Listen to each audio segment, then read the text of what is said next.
All right, good evening, everyone. I'd like to call to session this meeting of the Tacoma Park City Council. Will the clerk please call the roll? Mayor Stewart. Here. Councilmember Kovar. Here. Councilmember Mail. Here. Councilmember Qureshi. Councilmember Stevens. Present. Councilmember Smith. Here. Councilmember Schultz. Here. Terrific. Welcome, everyone.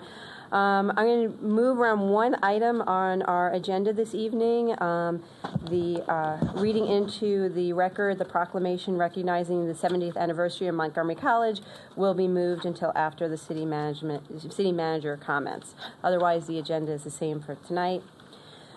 Looking forward, next week, Wednesday, November 2nd, our city council meeting will be here at 7:30. We have a number of items on our voting session. The first is a first reading ordinance related to parking meter zones, a single reading ordinance awarding FY 2017 community grants, a single reading ordinance authorizing the city manager to execute a contract with Xerox State and Local Solutions for the photo speed enforcement program. And then our work session next week is to be determined. It's mystery session. It's mystery night. All right. And we will meet in a administrative function after the session next Wednesday to follow up with the city manager's evaluation. And then Tuesday, November 8th, is Election Day. Don't forget, Election Day. Voting starts tomorrow. Early voting starts tomorrow. And then we have Wednesday, November 9th. We will be recognizing and honoring Veterans Day on November 9th. And we'll have 3 work sessions.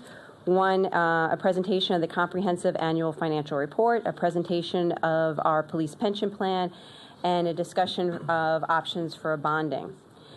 And then on Wednesday, November 16th, mark your calendars. We're moving again. We are not going to meet here. Colleagues, are you listening? November 16th. Don't come here. We are going to be at the New Hampshire Avenue Rec Center. We did this on June 1st. We're going to try it again. So Wednesday, November 16th, we will be holding our meeting at the New Hampshire Avenue Rec Center.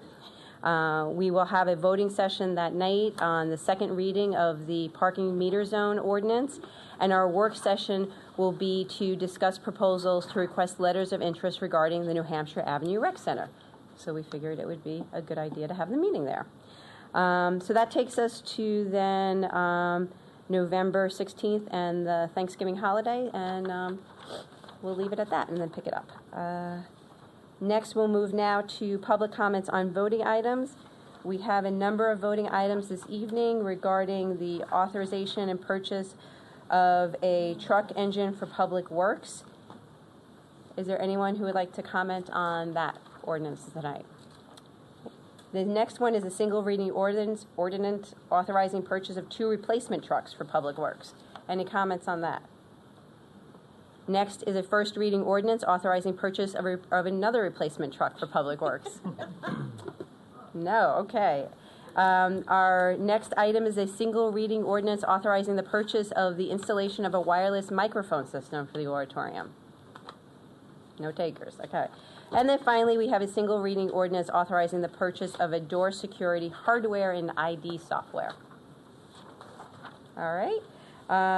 Well, now we'll move on to general public comments. If you have general public comments, please come to the podium, state your name and address, and you have 3 minutes. If anyone would like to kick us off.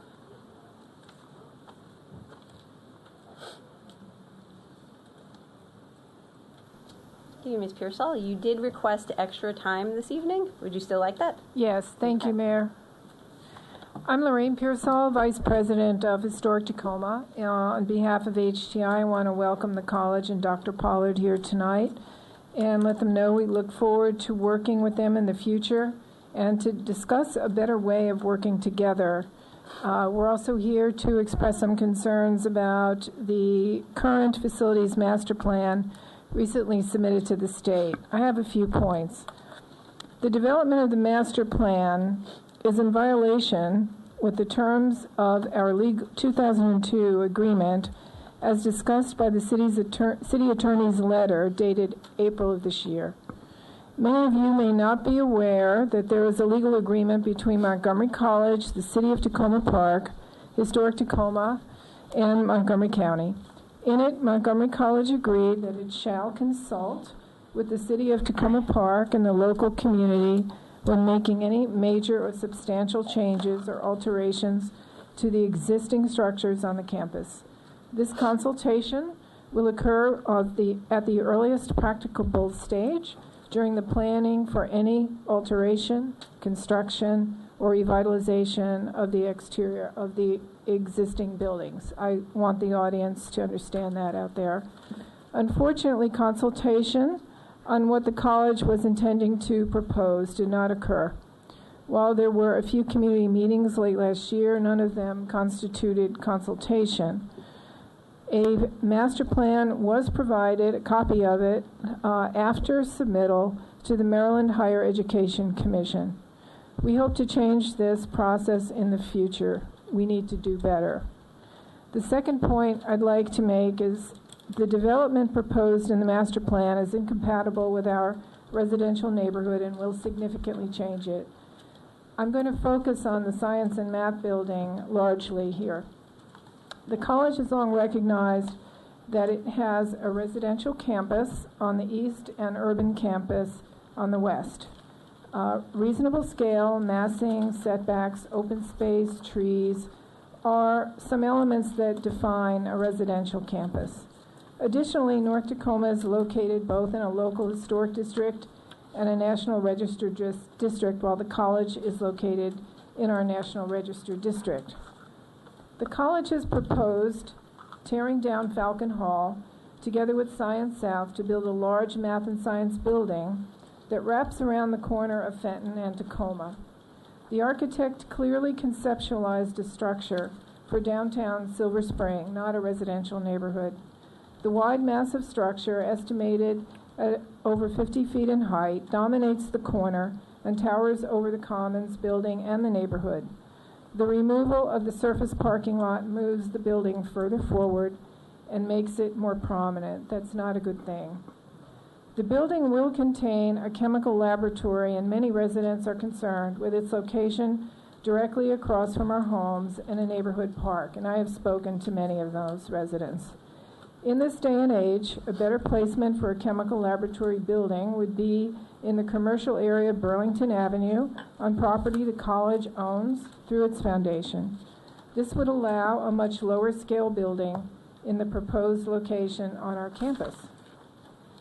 Planning money will be available for the Math and Science building by July 1st, 2017, so we need to work hard together to change the current vision. I find there are other things in the master plan that don't make sense, like citing a low-scale building next to the Nunley building on Fenton Street while placing an urban-scale building on the corner of Fenton and Tacoma. We are hoping this will change with better ideas. The proposed enlargement of small campus buildings on New York Avenue is problematic for residences across from them. The 2004 master plan envisioned the undergrounding of floors to lower the heights of building. That's still a good idea and very appropriate for a residential campus. In conclusion, the college and Tacoma Park community do great work together when they are allowed to collaborate in a serious way.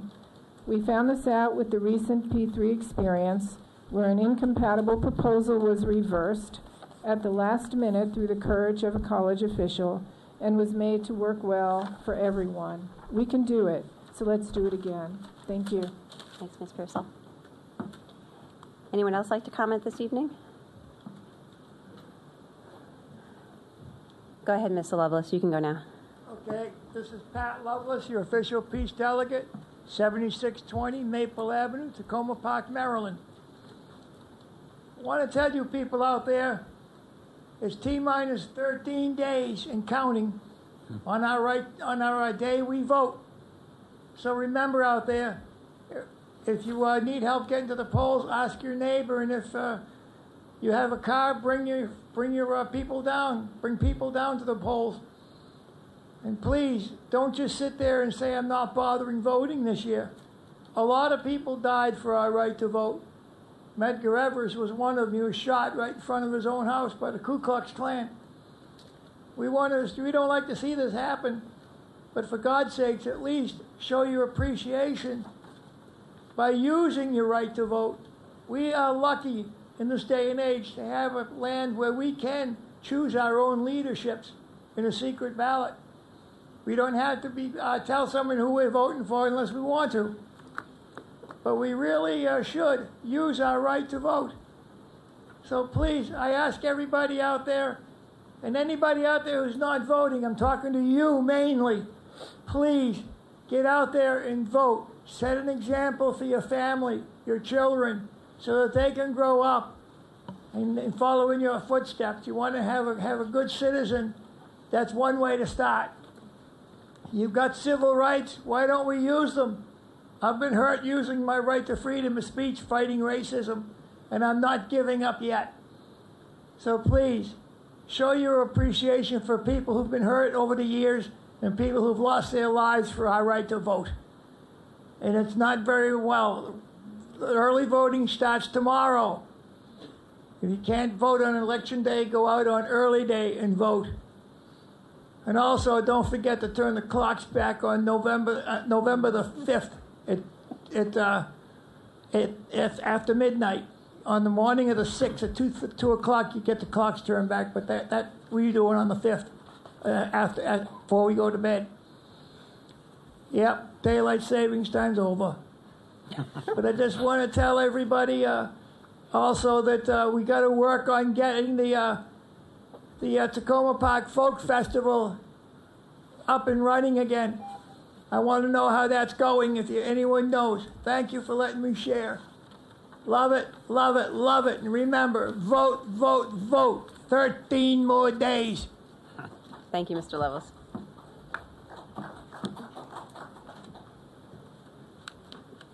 Good evening. Do I need to press? No. Yeah, okay. Good evening, and thank you for this opportunity to speak. My name is Richard Wheel, and my residence is 7617 Tacoma Avenue.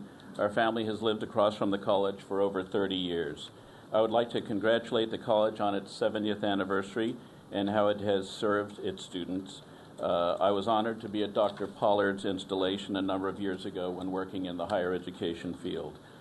It's been a privilege to be part of Town and Gown for many years, and much has been accomplished as the campus expands. But the college's current master plan is of serious concern to me and many residents for several reasons. The first regards the lack of enough involvement in the planning process by residents due to a lack of collaboration from the college. An earlier attempt to address this ongoing residential concern resulted in an agreement signed in 2002 by the college, county executive, City of Tacoma Park, and Historic Tacoma. Its purpose was to make the master planning process a more collaborative one, including the residents. The second is that the current master plan lacks major information regarding what the residents might see across the street from them, and to my knowledge, there are no elevations provided regarding what residents in a historic neighborhood would view. Residents would certainly have requested this information given an opportunity. This is critical information that, in my opinion, should be included in the master plan. Finally, I believe there are other options for the college's expansion plans.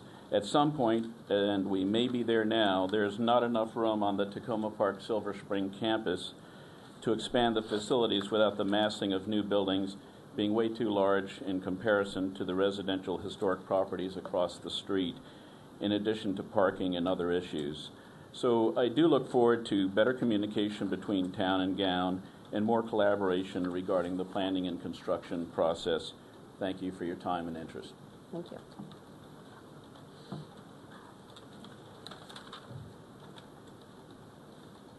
Good evening. My name's Larry Hirschman. I live at 7713 Tacoma Avenue. I'd like to reiterate what Richard and Lorraine said. And rather than focusing on the agreement, which I entirely agree is at the crux of the matter here, I think it's important to demonstrate to the council that we are not opposed to having Montgomery College as our neighbor. My son is a student there. We appreciate the importance of the college to the county, to the city, and the opportunities it provides to all the students who go there. But what concerns me is the issue of scale. The issue of scale where you're having buildings, commercial buildings, overlooking residential homes. if you just look at Fenton Street and look at the homes across from the storage centers, you'll see how that can impact the quality of life of homes that are overshadowed by these large buildings.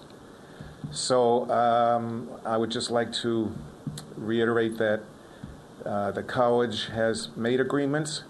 We've been through this routine several times before, and it would be very nice if we didn't have to keep going through it every few years. Thank you.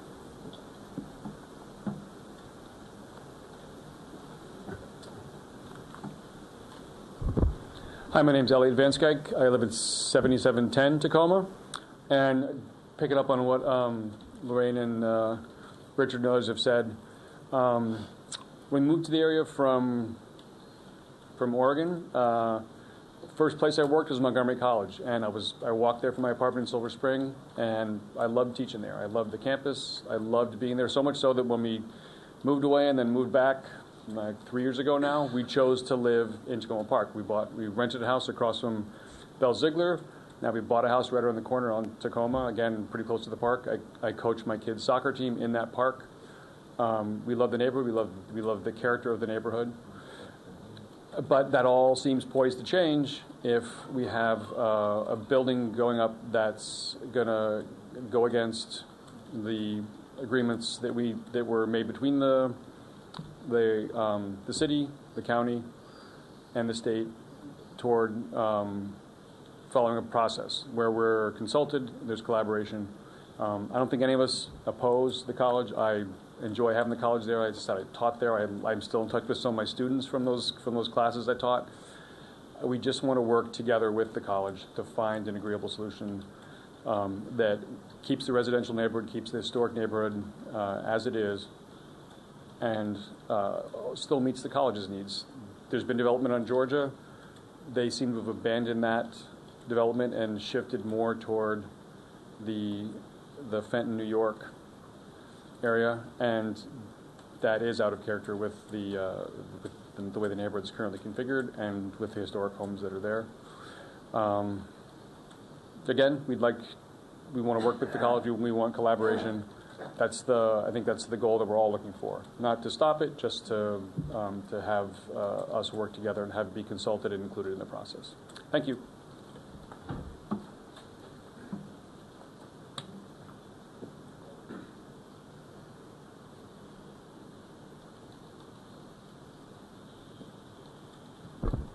Hi, thanks for this opportunity. Colleen Cordes, Ward 1, 500 New York Avenue. We're about 2 blocks away from the college. We're big fans of the college. I've been a student. My daughter's been a student. We walk through frequently, my husband and I, on the way to the bus. Have great appreciation for the students and the faculty who we've gotten to know a few of through the years, and what the college is doing. And I would just like to say, I don't see it as neighbors versus the college. We neighbors are also members of the college community. We're citizens of Montgomery County. We pay the tax. We help pay taxes. We support the college in many ways, and we care about the college. And I too would say, I hope that we can have a much more of the actual consultation that the agreement called for. I thought it was especially disappointing in the master plan that the only reference to the residential community are some very negative comments. It seemed totally out of place for a master plan. And I would hope that, I don't think that would have been in there if there'd been any kind of consultation as was called for in the agreement with the local community. So again, my concern would be that not only the residential character, but also the character of the campus itself. And that I think that it would be wonderful to have a real conversation about this eastern side of the campus and how it has a special character, the college itself, and that probably there are great ways of. I've heard some great ideas even tonight about how we could work together to preserve the best of the college's character of that campus as well as the residential community around it. Thank you.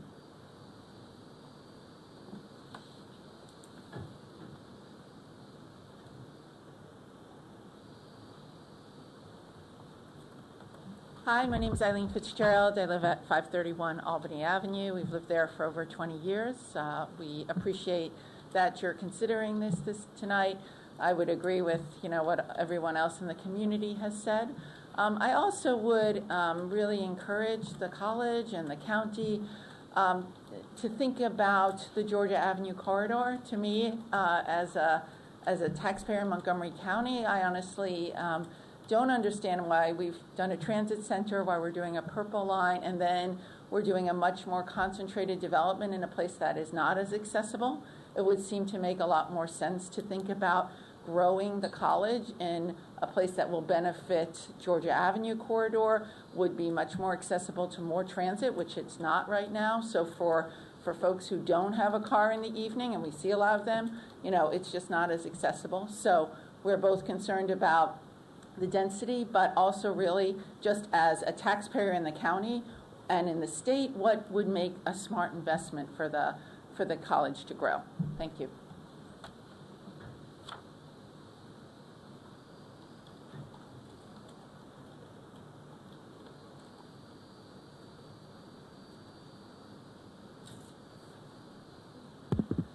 My name is David Wyman. I live at Albany and Buffalo. My wife and I like to think that we have the best dressed Halloween house in all of Tacoma Park and have for years. We're a block away from the college. Madam Mayor and Peter, we participated in a meeting with the college. I was invited along with some of the other citizens. I want to share with you one thing that happened at that meeting, and I think it's important. I want to thank Dr. Pollard and the college for being here tonight. I think that's important. I think it's important to have discussions. The consultation that was called for by agreement needs to occur. While we were in that meeting, the assistant to the head of the college held up the agreement and declared with great intensity, "I've read every single word." And the claims that were made about what this agreement did were denied. So the word's not there. Now, seated next to me was Mark Ehrlich. And he had the attachment. Well, the attachment happened to have those words. And so this notion that we play these wordsmithing games. We play gotcha games. This is a community. This community will be impacted in far many more ways than we know. And the process has not worked properly. The college has an obligation by agreement, and that agreement needs to be enforced. And it needs to be enforced in good faith. We've had many months pass since that meeting, and instead of using that time to have the kind of consultations that were called for, that didn't happen. There's been a letter that took a long time to be created by the college. It's a half a step in the right direction, but it's got a long ways to go. A long ways to go. That agreement, if it's to have integrity, if government's to have integrity, then those agreements need to be upheld. Otherwise, we ask people to participate in the process, and then we say when inconvenient, we'll toss it away. That's not right. Thank you.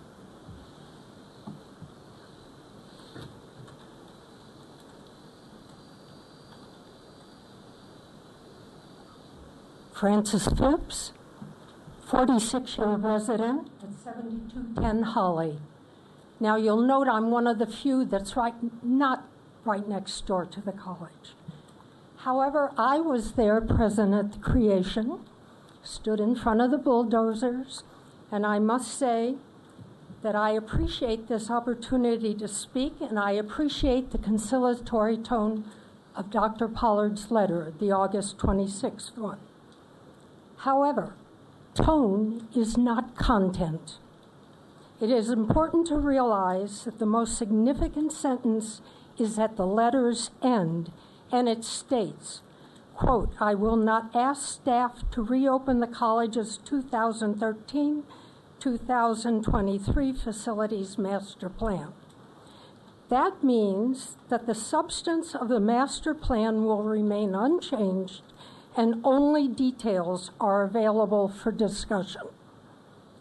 Frankly, it's a whole new vision that's needed for the Tacoma campus. I understand that there has been recent movement, that there's some possibility that that might be possible. I certainly hope so. But for 45 years, I have heard statements such as these. Our mission compels us. The state requires that we move ahead. I'm sorry, the timeline is set. The tone may change, but the content does not. Montgomery County, as you know, is a charter, a Maryland state charter institution. Therefore, it can ignore normal development regulations.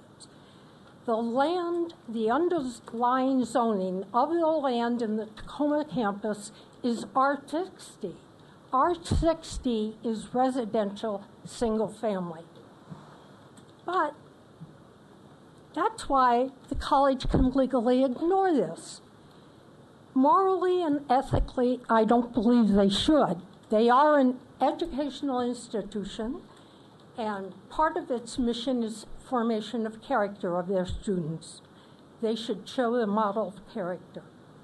The location of the Math and Science Building might be understandable if they had no alternative, but they do.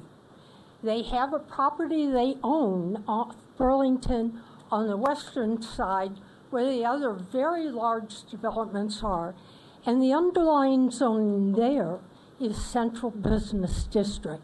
It's clear Montgomery County planners knew what was the best place to place the large properties. Words matter, as the prior gentleman said.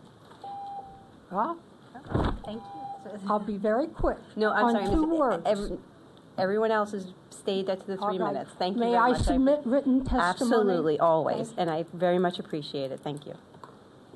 Is there anyone else who has comments this evening? Go ahead, Ms. Machui. Mary Jane Machu, Ward 2. When are the CDBG grant money? When is it? We were told October 1st, and when is it going to be available? I can talk with you about that in a few moments. It should be available fairly soon. We're trying to get some of the paperwork through the county government. Thank you. And I have another question. The Tacoma Foundation grants are due Friday, this Friday, I understand. I don't know anything about it. Well, how would I get, my computer's not working well. I guess you wouldn't know where I could get a copy of the blank forms for Ms. application. Machui, the for- Tacoma Foundation is separate from the city government. It's not run, the Oh, Tacoma I'm Foundation sorry. is not run by the city Oh, government. I'm sorry. So Okay. if you email me, I can give you the contact information, but the Tacoma Foundation is not part of the city government. Oh, okay. Thank All right? you. Thank you. Have a nice evening. Bye. I'm Marcy Stickles, the Silver Spring Historical Society Advocacy Chair, and I agree with everything that Lorraine and Historic Tacoma and Francis Phipps have said. And I also speak that Montgomery College should not develop into Jessup Blair Park. Jessup Blair Park was bequeathed as a public park, including its mansion, as a public park in perpetuity to the state of Maryland, the people of the state of Maryland. So their plans to develop into Jessup Blair Park should not ever happen. It's our central park for Tacoma Park and Silver Spring. Thank you.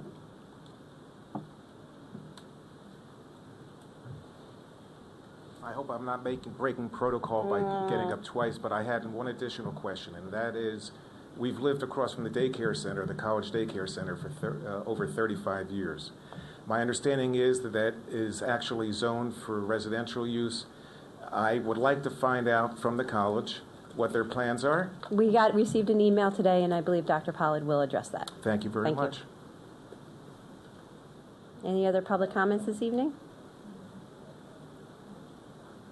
Okay, then we will move on to council comments. My colleagues have any comments? Councilmember Mail. Excuse me. I wanted to flag for my colleagues' attention and the city staff that I know we have a contract proposal on our agenda for next week associated with a contract with Xerox company associated with our speed cameras. And I wanted to indicate in advance that I plan to vote against that, but what I would rather see the city do is have a bid process on the contract. This, I think, is the second time, although I welcome being corrected, that we would have had this agenda item on the council docket since I joined the council about 5 years ago. Mm-hmm. The last time we did a no-bid contract because there's a standing agreement maybe with COG, and at the time we discussed as council, we're doing this now, but maybe we shouldn't do it in the future. Right. And I indicated that was a strong preference for myself to not just automatically rebid a contract. It's a $600,000 a year contract, so it's a very, very large amount of money. Roughly a third of the money associated with speeding tickets from cameras in the city goes not to public programs, but goes to the Xerox Corporation to run those cameras, to do to stock the video, to hold on to the video, and do the background in terms of the court work, in terms of any tickets that are contested. But I think we would do ourselves a service and do residents a service by making sure that we're getting a fair price and not just automatically doing what is an extremely large contract again, essentially a multi-million-dollar contract from the city to Xerox over the course of the years that we've had it. So I just wanted to indicate that in advance, indicate my preference in advance. The agenda item is not available online. I know. But We're trying to make sure that we have all the answers to the kinds of questions that you've just raised. Great. Thank you. Councilmember Kovar. Thank you, Mayor. I do want to say a few words about Montgomery College and the comments by the members of the community, but two other unrelated things first. I think this is a North Tacoma type evening.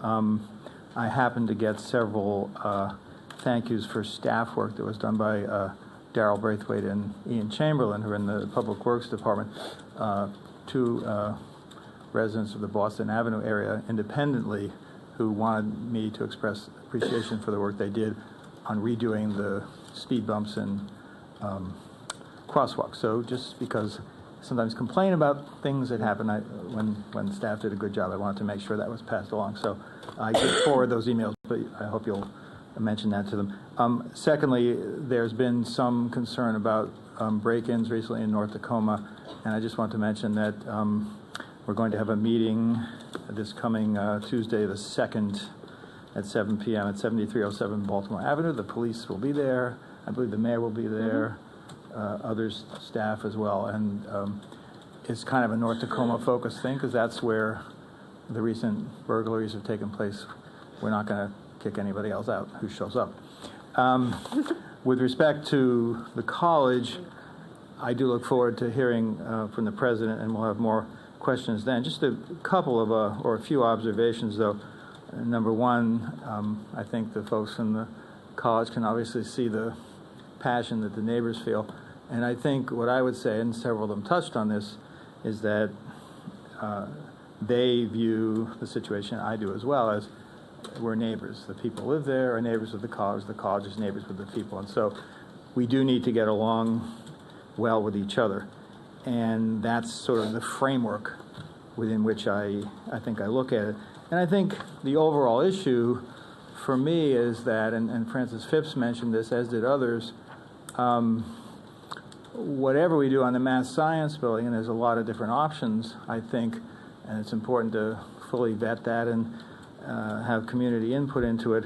I think it's equally important to be able to step back and look at the overall vision for the campus, which to me includes both components, the Tacoma Park piece, which is a residential neighborhood, and the Silver Spring part, which is more built up. And I think to the extent that I have concerns about the master plan is because I see it as being somewhat imbalanced, and that all the activity for the next phase as proposed in the master plan, all the proposed renovations and construction would take place under this proposal that would be phased out over several years or more in North Tacoma, and nothing in Silver Spring. And I think it would be a better overall vision to have a more balanced plan in both portions of the campus, and I think that's what I'd like to see us move toward. I think it's really important, and several of the residents mentioned this, and we had an opportunity before this meeting to talk with Dr. Pollard and her colleagues.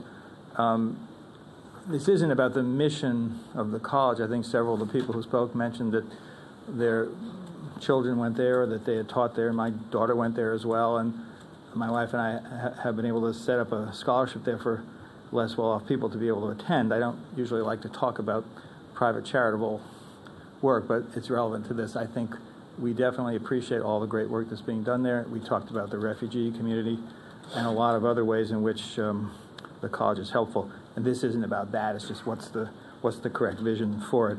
And I think we have an opportunity because no substantial amounts of funding from the county will kick in until at the earliest July 1st of next year. So yeah, it's dragged on a little bit, but I think we're at a better spot. I think the President Pollard's recent letter really was a very positive tone, and I'd like to see that continue. And I would like to see us use the next 10 months or so between now and July 1st to really have the kind of consultation and discussion that we talked about, and frankly, the kind of consultation and discussion that good neighbors would have with each other. So I'll stop there and look forward to the continuation when we get to it. Thanks. Okay. Councilmember Schultz. Thank you. This day before yesterday, Monday evening, Hillwood Manor Association had its quarterly meeting. A couple things were raised that were of concern, which I just want to have the city manager be aware of, and that is that there have been some concerns about crime in that community, and also because there's a park there in the woods that are under the domain of the Parks Police. They are wishing that at some point in the near future they could have a community meeting with both the Tacoma Park Police representative and one from the Park Police be there so that there can be a coordinated conversation. They'll be getting in touch with you about that. Yeah, sounds great. The other thing was a question raised about how they could go about getting trees planted on Erskine Street, make a formal request for the city to give some consideration to planting new trees there, with the idea that that would help make Erskine Street, which is a busy cut-through street, to look less like a cut-through street and more like a residential street.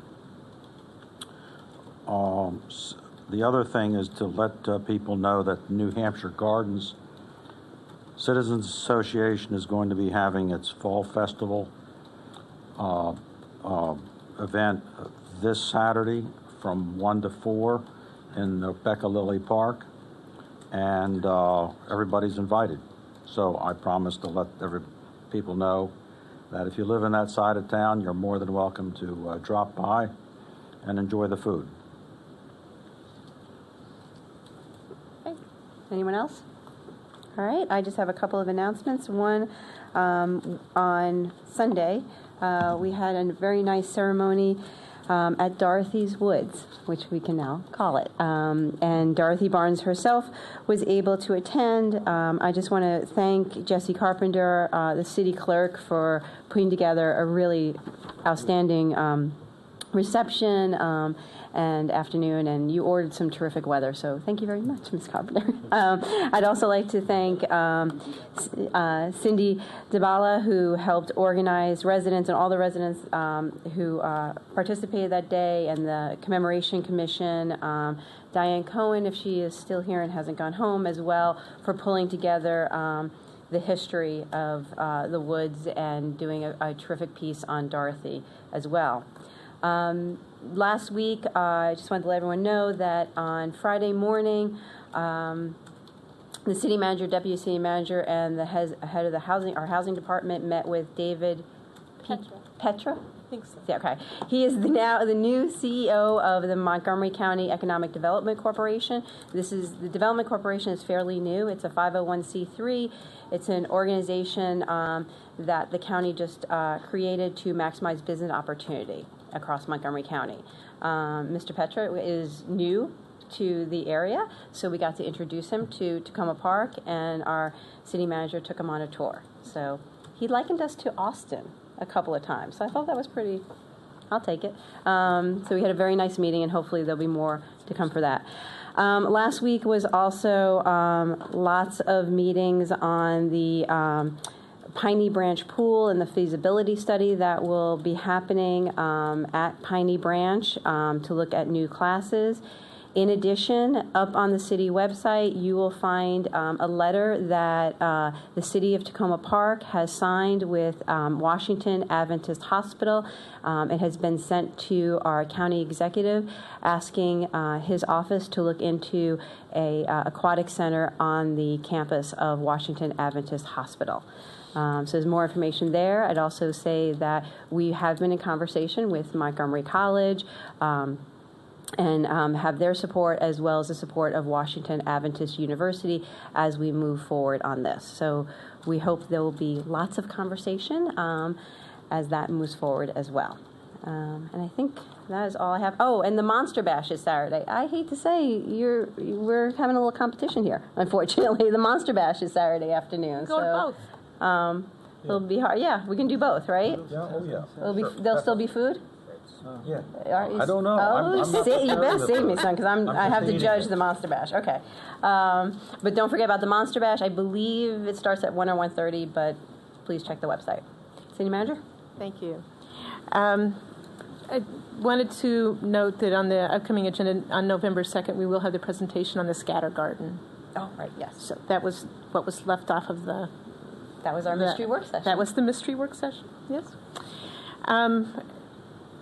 Just a heads up that despite all the meetings I've been in, we've actually also been very busy finalizing the work on our audit. And so the CAFR and audit and pension information will be presented on November 9th. So I'm pleased that we'll have lots of budget information to discuss. Follow-up from last meeting, the demolition construction on Lee Avenue question raised by Mayor Stewart. We did look into that. There is a valid demolition permit and sediment control permit. A building permit has been applied for. We have notified the county that some of the sediment fence was missing, so they were following up on that. Thank you. Councilmember Kovar inquired about the annual notices that go out from the police department about as it gets darker, especially as the time changes. And so we've started putting out some of those notes, but as we get closer to the November 6th time change, we'll have even more notices about safety in the walking home from work and that kind of thing. Oh, I'm sorry. We have the wrong attribution. Oh, my. Sorry about that. Councilmember Smith, I know I have this one right, asked about the need to evaluate the need of crossing guards in some of the areas along Maple Avenue and closer to Ward 5. The police department does not feel that we have warrants for the crossing guards at this time. We have observed the intersections. It seems to be working well. If we were to put crossing guard staffing, it costs about $20,000 per crossing guard. If our tax duplication process is working well, that could get reimbursed by the county if it meets the county standards, which it would. The water leak at Park and Carroll that Councilmember Kovar inquired about has been fixed by WSSC. We are following up on Councilmember Mills' request to consider developing an exit interview or survey for committee members on council committees, and I think that is something we've done informally, but it's something we want to put into more of a standard process that then we can share that information. I think the biggest thing for the community, and you know, Halloween can be scary, but what's really scary is Safe Track Surge number 10. Starting on Saturday, So be here, not by Metro, for Monster Bash. The stations will be closed between Fort Totten and Noma Gallaudet on the Red Line. And that means that if you're trying to get from Tacoma Park to downtown DC, you'll need to find another way to go. The Green Line is a really good alternative. It doesn't get promoted as much, but taking a bus to a Green Line station and then going that way works well. Similarly, work at home, work in one of our local businesses, bike, car share, all of the various things. We've got links on our website to some options. The WMATA website does have quite a few different transit options. And we don't want people to wait till the last minute. This is going to be a real problem for about 3 to 4 weeks. So do not depend on Metro for the next month. Just to be clear, though, you can go to Fort Totten and then take the Green Line. Is that right? Under this. You can do that. Okay. It's likely to be very crowded. Yeah. And I would just add that Uber is probably going to have flat fares. Oh, really? For $2 if you carpool with someone else, or $8 within a geographical area. Okay. So there's a variety of options. You mentioned the Monster Bash. The parades begins at 2. The lot will start next to the co-op will start filling up around 1. We have on November 2nd the kind of public unveiling of the new art installation called Bird Calls. Yes, and I forgot but thank you. Yes, it's going to be pretty cool. The information that was shared with me is it'll be called the unhatching of the public art installation. And basically, this is a old telephone booth that or stand, and it's being repurposed for ornithological purposes. So you can pick up the phone, and you can push buttons and hear different bird calls. So we're really pleased with that as public art. No quarters required. Can I ask a technical question? Yes. What's the difference between hatching and unhatching? I'm not going to go there. I don't. I'll probably be shell-shocked if I got the answer. Okay, moving right along. Pavers in front of the community center, we have had some complaints because the pavers have settled in the lane right in front of the community center. We're going to change the orientation and reset them so that they're more level, so we don't have problems with bike riders, etc. And why did we install those pavers? It is good question. It's part of our stormwater. It's like a rain garden with pavers, so it helps let the waters go through and be cleaned and slowed. Now, are we doing that at our cost or at the installer's cost? I believe the installer's fixing it. It's at our cost, actually. It is at our cost? Yeah. Okay, they did a lot of work on fixing it, so I'll find out more information about what the cost is involved. Couple kudos I'd like to mention. Lucy Nair, who's our Safe Routes to Schools coordinator, was recently nominated for the 2016 Hub Smith Award. She did not win, but it was quite an honor to be nominated, and the comments that came in her support were really heartwarming. And of course, we all know that she's wonderful, but it's nice to see other people say the same thing. And then I wanted to talk a little bit about some police awards that our police department has given out to their officers for the last few years. I wanted to bring this up because I think it was a Washington Post editorial a week ago Monday said, a really good idea is to have police awards for those officers that de-escalate a situation, that diffuse a problem. And they'd heard of a couple departments doing that, and that should be something that we do. We have been doing that. If you come to our Tacoma Park Police Department awards, numerous awards are for the kinds of things that people ask about now. Do we do? And yes, we do. I wanted to mention a couple of them, and we can go into a little bit more when we get to the police community relations discussion. But most of these situations have to do with people with mental illness, with developmental disabilities, that are armed, and we are able to peacefully resolve the problem, treat the people with respect, and recognize that doing that takes a lot of bravery of our officers to handle these well.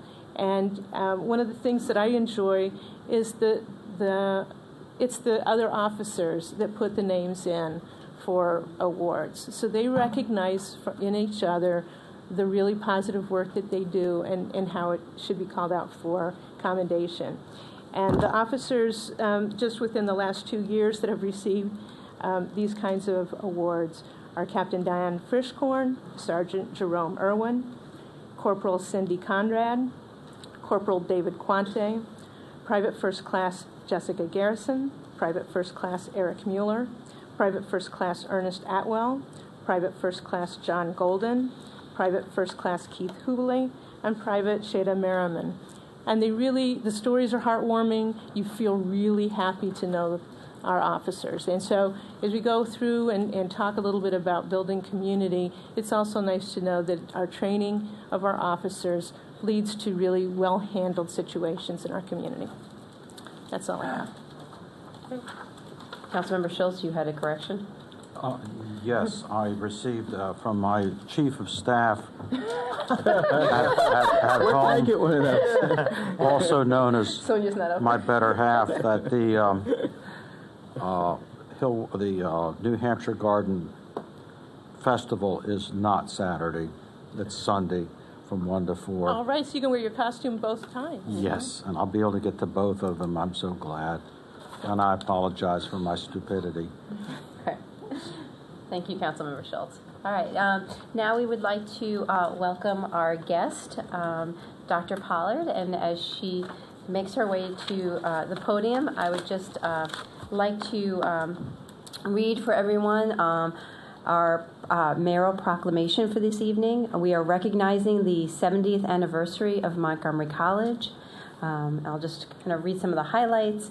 Whereas on September 16th, 1946, the Montgomery Junior College classes were held in the evening in a local high school with a student body of 186 men and women.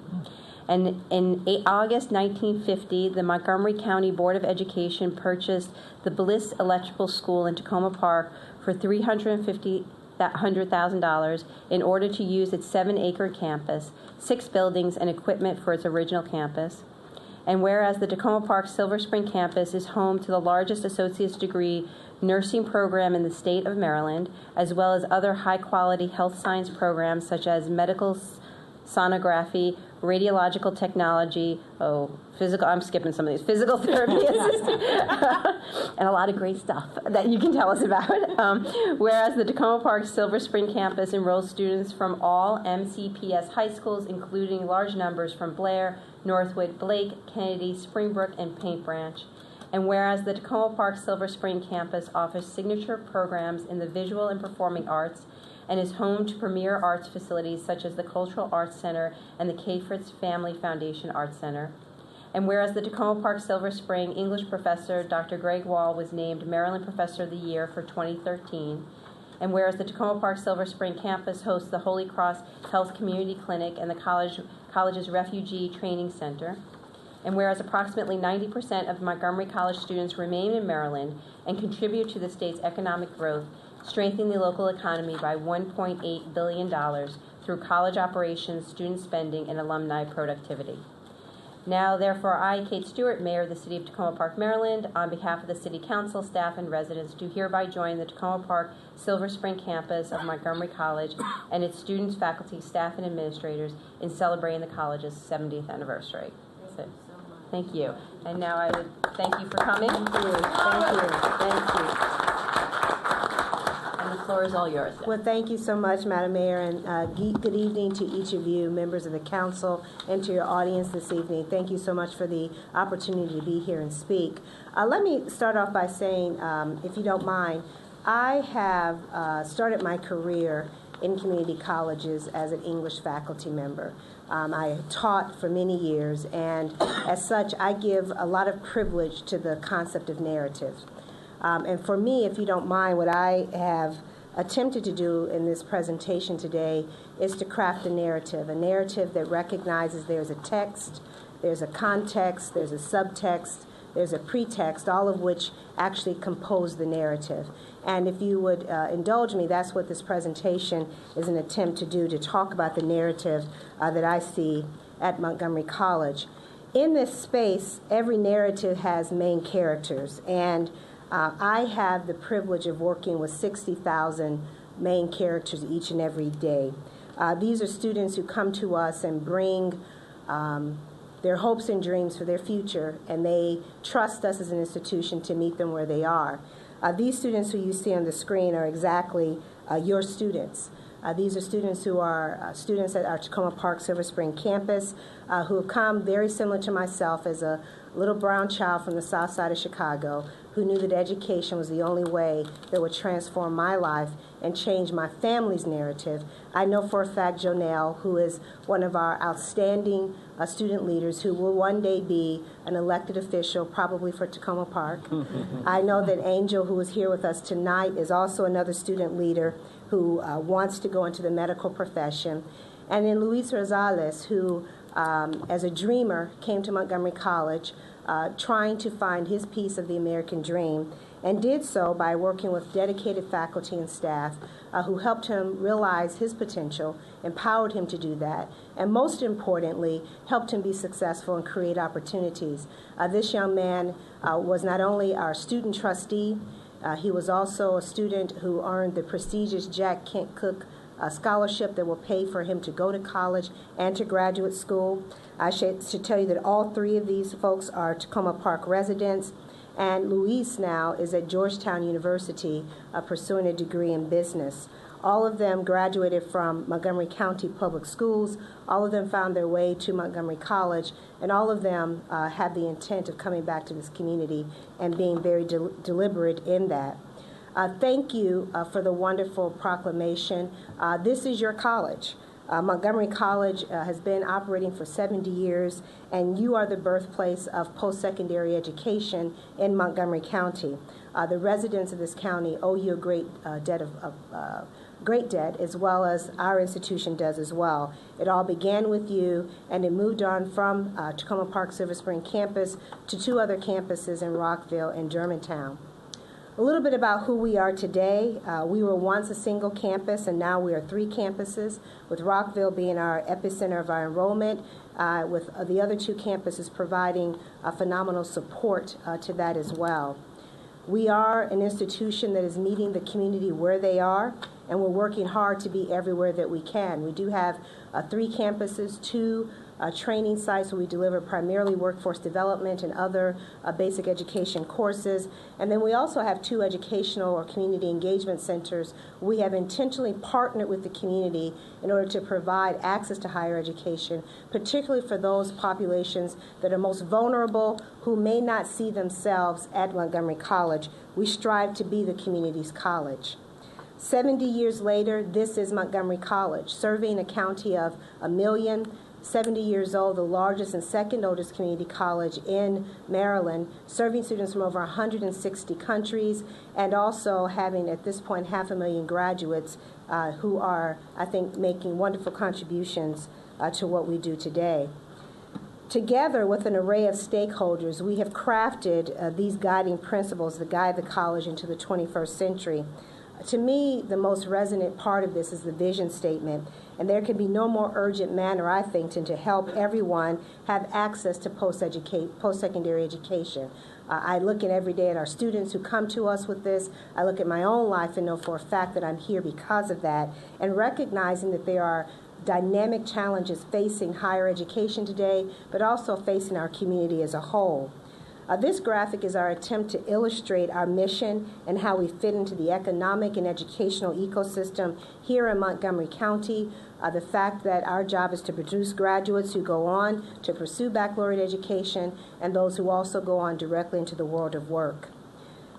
What makes our vision and our sense of urgency so profound, though, is that we are in the midst of challenging times in higher education. And in particular, Montgomery County, I think that we're in a crucible moment. We're in a crossroads where we have to make strategic investments in our students and our community to really ensure that we provide the economic advantages that we want to see for our community. Poverty continues to be the #1 barrier for our students, and I appreciate the value that so many folks who spoke here tonight about the mission of Montgomery College, because we indeed provide that access to higher education. In the midst of that, how do we move forward with this? What is the role the college plays, and what is the role that your campus plays today in actualizing this mission? To start, we have initiated a significant investment in conversations and deliberate actions around closing the achievement gap, or as we call it at our institution, achieving the promise. This idea that higher education, when it was first formed, particularly community colleges, had an intent to craft pathways for those folks who would not be able to do that. All three of the students that I mentioned at the top of this are also in our ACES program, which is a deliberate collaboration between Montgomery College, MCPS, and also universities of Shady Grove to create a pathway for underrepresented populations to attend college and to earn a degree. Three of the coaches that we have speak very diligently about this and work deliberately in Tacoma Park specifically and Silver Spring. So we have a number of initiatives around closing the achievement gap that you can see here, including welcome centers that we put on each of our campuses. So clearly, your campus has evolved. Thank you for the help that the community and the city has done. And if you look at the campus in 1950 and look at the students that we serve today, I would offer to you, you see America in miniature. You see us having the opportunity to meet people where they are and certainly represent the future of what this county is. Your campus is a full functioning undergraduate campus with a focus on the arts and health sciences. Because of your support, we have a state-of-the-art health facility on the Georgia Avenue to produce the next generation of nurses and other health professionals. You'll also see that those who attend our Tacoma Park campus illustrate the challenges of our time. As I was sharing with you earlier, you'll see that nearly 40% of our students receive Pell Grants, and you can see the average household income of about $27,000 a year for those families. You can see the imperative about why equitable outcomes have to receive the same privilege as equitable access to higher education. You look at the diversity of our students, the countries that are represented just at our Tacoma Park Silver Spring campus, and our top feeder schools are representative of this community. So the challenge for this campus and many of our classrooms and labs are woefully out of date. They are not able to allow us to create the space and the learning environment that our students need and deserve. They are virtually obsolete, making the faculty's job even more challenging. I am proud of the fact that we have had 9 in the last, 13 years, Maryland Professors of the Year come from Montgomery College. That's Maryland professor, not Montgomery County, not 2-year, Maryland College Professors of the Year. But I have faculty teaching in spaces that do not reflect or mirror their talent. Plain and simple, one of our outstanding faculty members, actually the first gentleman to earn, African American to earn a doctorate in mathematics from Yale, says that we're talking about using 21st century teaching methods and as a space that's designed for the needs of another century. So these spaces, the intent behind this particular college and the framework for the future of Montgomery College was to do 2 things. One, to expand, and that is where you've seen the expansion into Silver Spring, and that is complete. You can see the Charlene Nunley building, you can see the K. Fritz Arts building, you can see a number of facilities that was there. The second part of the facilities master plan prior to my arrival and continues to be the next part of the heavy lifting to modernize the original campus from 1950. So we have a significant burden here for us to figure out how to maximize the space that we have and then to do the heavy lifting of making these spaces compatible for the learning environments that need to take place right now. This is the crux of our challenge. These buildings are beyond their useful life cycle, particularly so for the Science South building, which is 56 years old. It is older than me, and it is teaching archaic science facilities that don't allow our faculty to do the work they need to do to produce the equitable outcomes that all of our students deserve. You can see our Science North building and our Falcon Hall. Every system in our Science South building is on the precipice of failure. Every system. There are parts we cannot even find anymore, and we are, in some cases, using duct tape and glue to keep parts of the building together, and that's no joke. Literally duct tape and glue. If you look here at this is a picture I think is worth 1,000 words. If you look at the left, you can see the modern science facility at high school, Montgomery Blair High School, and the outdated science laboratory that is at Montgomery College. This is just one. I had them take out a couple others that I was actually embarrassed to see them on here. Because the reality at the end of the day, these students who attend your campus deserve the same science facilities as those at our Rockville campus and our Germantown campus, and certainly the same facilities that they're seeing when they're transferring to Montgomery College from Montgomery County Public High Schools. So how do we get here? And how do we make a plan for the future that responds to so many of the concerns that were raised by the residents, the concerns that are raised by my students each and every day, the concerns that are raised by elected officials such as yourself, and most importantly, by the community that needs us very intentionally. I am committed to ensuring that we work this through, and we need your help to do that. It begins with you and ends with student success. Success that is integral to the families we collectively serve and the economic health of our community. You can see that the intent is always about privileging, in this narrative, student success. So the plan, our facilities master plan, provides a vision or framework to illustrate and bring to life the mission, values, and vision of the college. And the plan acknowledges our location in the community, recognizing that each of our campuses is located in a different part of the community. And our Tacoma Park Silver Spring campus is divided between the east part of our county and of that particular community and also the west. So how do we respond to that? The vision talks about our students and the challenges that we must address to serve those students. Our facilities master plan is simply about student success and creating modern facilities that allow students to do the learning that they need to have happen, and to do that in collaborative environments that create space for learning. So it also suggests action steps to modernize the campus, but to do so in a way that balances the needs of all of our stakeholders. We recognize that we are responsive to a residential community. We recognize that we have thousands of students who are enrolled in science courses, which is a gateway program for many of the health programs. And we also recognize that we have to exercise fiscal stewardship with the resources that the county and state invest in us.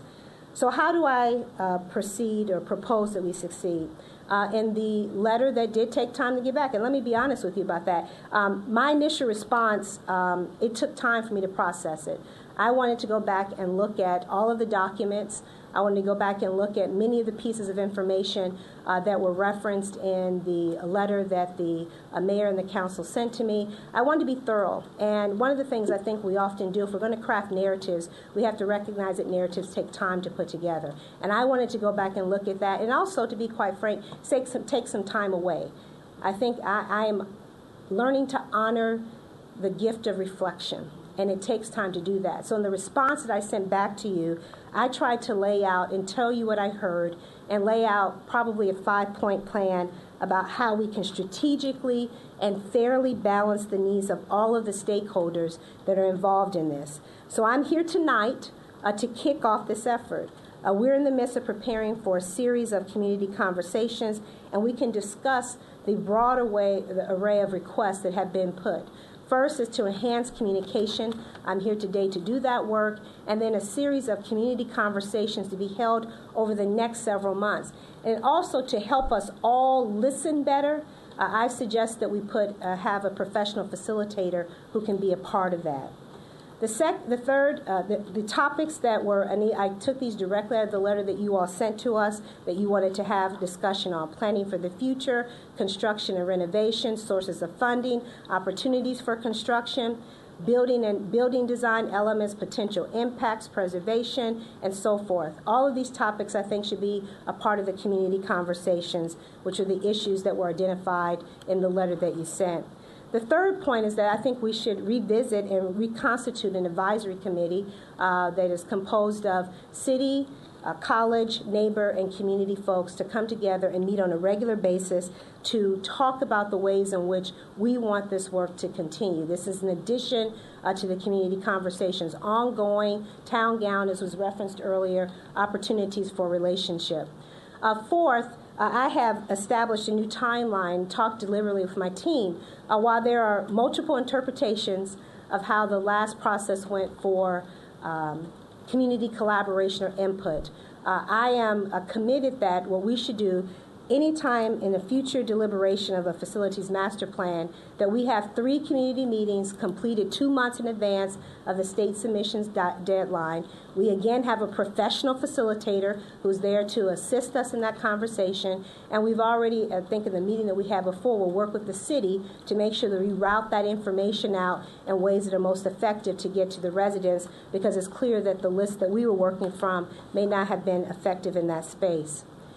Fifth, next is the design process for the math and science building will unfold. Keeping in mind, we cannot design a building until we actually have the resources to do that. But some of the goals that I've articulated already that we're going to go into them, chief among them is the recognition of the location of the original campus. We want to honor the historic neighborhood on the outside and on the academics on the inside. We want to hire an architect with design experience in residential historic areas. Actually dispatched my team over the summer.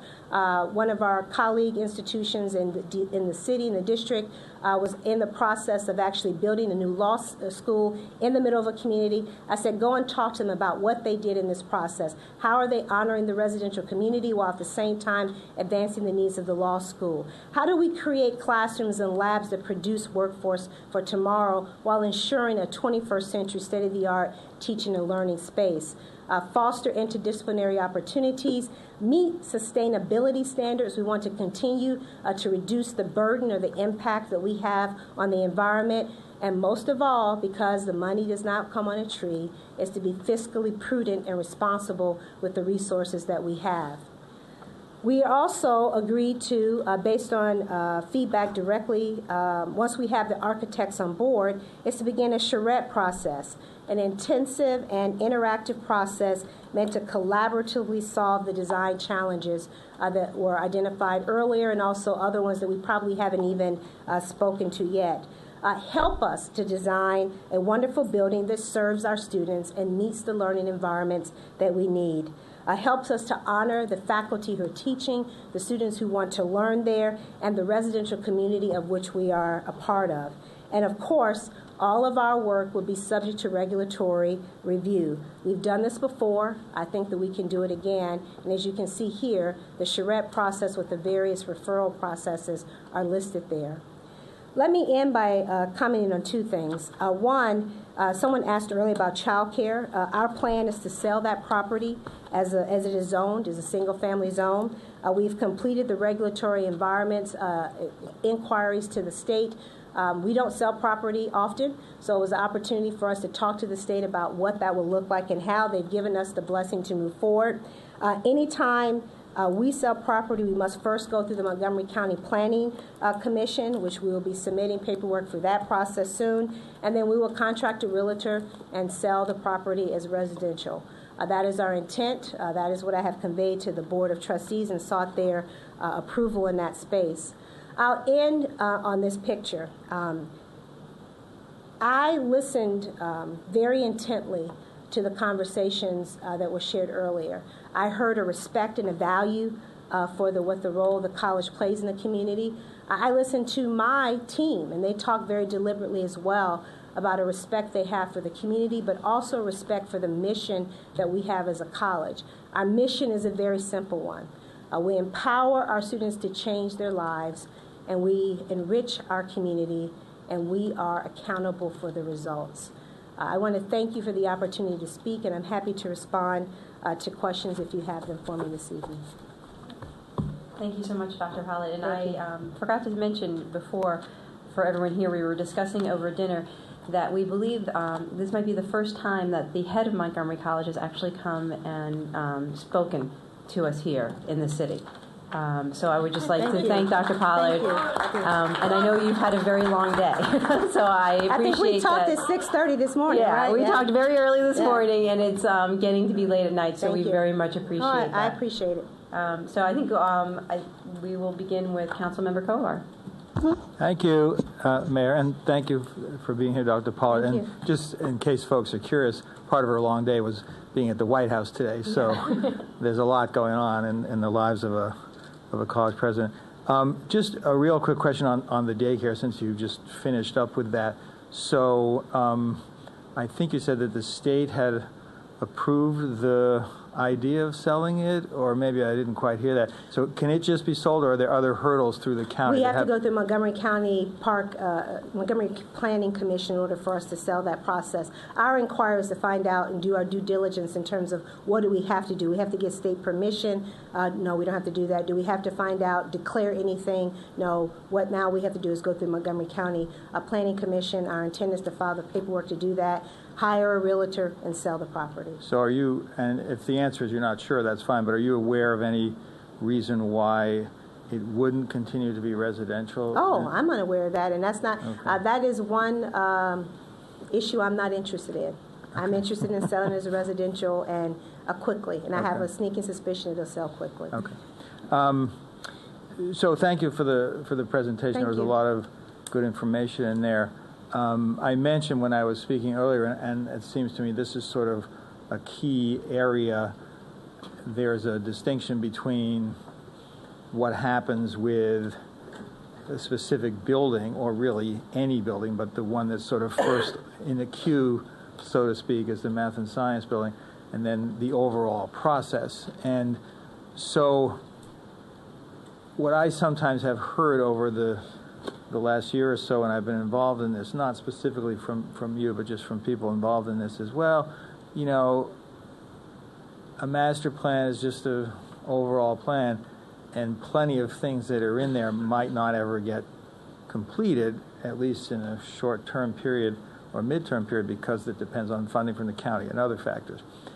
And the notion sort of being, don't worry too much about everything that's in there, because it might not get done. On the other side of the coin, though, is that you can pretty much rely on the fact that something that's not in there won't get done. And so this gets back to the question that several of the residents mentioned, and that maybe I sort of touched on, is balance between the two components of the campus and what should happen with the Burlington Avenue property, as one example. And you mentioned in your letter that for the future, having that back on the table for future master plan discussion was something that I think, if I'm remembering the letter correctly, that you were supportive of. So in terms of the math science building now, the current version of the master plan versus the future one in Burlington, how do you view the interaction of all those things? Is the math science, as you see it, going to go forward regardless of whether later on Burlington Avenue gets back on there? Can you talk about that? Sure, I'm happy to respond to that, and thank you. So here's the challenge for us, and a lot of folks have expressed interest in that property, and those of you who don't know, and maybe you all know for purposes of to be clear, the space that you're talking about is behind our, it's a parking lot currently that is behind our our CAC, our Community Cultural Arts Center. It is a parking lot right now. And one of the unique challenges of being a community college is that about only 20% of community colleges in the country have residence halls. We are a commuter institution by nature. Our students come to us typically driving. The majority of our students, 62% I believe, attend part-time. And as a result of that, the nature is that transportation is critical to what we do. So one, I'm very hard-pressed to imagine losing additional parking because we need parking on our campuses. I think if you were to talk to residents who are adjacent to the campus on the Tacoma Park side of the campus, we know that parking continues to be a challenge. Parking is, again, a challenge even with parking garages, which we still have another parking garage planned some point in the far future. I think I'll be retired by that time happens, but there's another parking lot plan. So the idea of losing parking, also the CAC, when it's uses that is over, particularly parking for special events. So I'd be hard pressed to try to make a plan for that. In addition, though, the greater interest I've heard is, can you move the science building over to that space? That space is not uniquely or really ideally suited for science instruction. And let me help you understand why. I've had a lot of experience in designing science facilities when I was a former chief academic officer. And science facilities are typically composed of a laboratory, a recitation space, and a laboratory design or prep area. And they require typically more width than they do, and you have to be able to have an opportunity to have those spaces connected. The challenge for us is that that space, in order to get the needs of a science facility, would have to go up, up, up, up. And when I say up, we're talking, we actually did have an analysis done. How many stories? 10 stories up in order to capture the need. Because going back to the facilities master plan, what the facilities master plan does is do two things. One, allows us to demonstrate our ability to meet the enrollment that we have, and also secondly, demonstrate we have the academic programs to be responsible to the enrollment that we have. For us at this particular point, putting a science building on that space is not ideal for science. If it were a humanities building where you're just teaching composition, that might be possible, literature courses, sociology, but to put a science facility on that space is not conducive, because then you have the problem of science lab workers having to move things up and down in elevators, it's not ideally suited for that. So for us, it is not an option to put that space there, to lose parking, and to design a building that is inadequate from the moment you put it there. So one of the things we have been very deliberate about, and why we want the charrette process and the community conversations, to figure out what are the needs. We already recognize, I think, in the initial conversations that only a few people were able to attend or chose to attend, is that we took off a floor automatically. One of the things we said, I think we had proposed a 4-story building for the science facility. Already received feedback that that wasn't a good idea. We pushed it back off the curb. We added berming and other types of things. We moved the heating and ventilation to different areas. So trying to be responsive to an idea so we can get a good idea to work from. So when we get an architect and get a contractor, we're able to sit down and design a facility that's responsive to that. So that's why we are not know that that's not the best spot for a science building. Well, a couple of things that I would say on that. Number one, I mean, one surface parking hardly seems like that's going to solve your parking. So no, it won't solve it. Regardless of whatever type of building is, you could still keep the parking and build above it. I guess the concern to me is if you look at the existing buildings on the campus and the 3 older, bigger ones that are slated to be modified under this, I think one of the biggest concerns I've heard from the neighbors, and some talked about it, is that it isn't just, quote unquote, just replacing and staying kind of the same size, but getting a lot bigger. And so does the overall, in your view, does the overall square footage, footprint, size, however you want to call it, of the 3 older buildings that need to be replaced on campus, and I think there's a couple of smaller ones too maybe, does that have to be larger than it currently is? So, but I think that's where we get to this question of the overall vision that I have. And so why not do that and then put something else over on Georgia Avenue? I think one of the beautiful parts that we've proposed, and as a result of, and told the county council we're very happy to do this, is to go through a design charrette process to do that. How do we meet the needs and interest of all the stakeholders who are involved? That being the residents who are there, who have been longtime supporters of the college, the students who come to us and need science training to step into the workforce, other students who come to the campus and are also trying to navigate that as well. I clearly recognize that there's an opportunity for further dialogue, which is why we've proposed, based on the responses that was sent to me in the initial letter, we've proposed an opportunity to do that. But I also think there has to be some recognition, at least going into this, that there is a give and take that's going to have to be a part of that process. We don't have the ability to acquire more space. We simply don't have the reason. Nobody's walked up and gave me a few $1 million to do that. And as a result of that, I can only plan for the space that I have. I can only design for that. So while the size or footprint of the building, as you say, may be larger, we're still working within the property that the college has. We can't design on property that we don't have. Right. Well, I don't want to monopolize the questions. My colleagues may have it. I guess I would just say that you do have this other property on the other side of the tracks, and to me, the various charrette and other consultation procedures that you describe certainly have good potential, but to me, if all that is about this one building that's first in the queue, then we're missing the chance to do what you and I were just talking about, which is to figure out, well, maybe there are other ways to reformulate, or maybe there's another building that's currently there that could be moved over there, even if for whatever set of reasons a science building can't. And I think unless if we just have the discussion in isolation on math and science through the program that you described here, I think we're not getting the whole picture. And I would agree. And the other thing I would also add to that is that we also aren't getting the whole picture if the only conversation is how to move the math and science building to the other property. I think it has to be the same type of conversation on both sides of that. Okay, but if that consultation process applies to more than just the math science building, I think that's an important step. Very good. Okay. I want to let other people ask questions, so I'll stop for a minute. Councilmember Smith. Thank you, Mayor. Thank you, Dr. Pollard, for being here this evening. I really appreciate it. I'm in a unique position where in my ward I have Washington Adventist University. So I understand these issues inside and out. But the thing that makes you guys a little different, unique, you guys do have access to state funding, county funding. And your properties are concentrated more in just one area. Washington Adventist University, they have their main campus on Flower, then on the other side of Flower, they have other buildings, and then they own a number of multifamily buildings in my ward. So it's a little different. But can you explain, with you being down county with this campus, and the county council and the county executive understand the extreme cost of commercial real estate and building, because they do projects or approve projects all the time.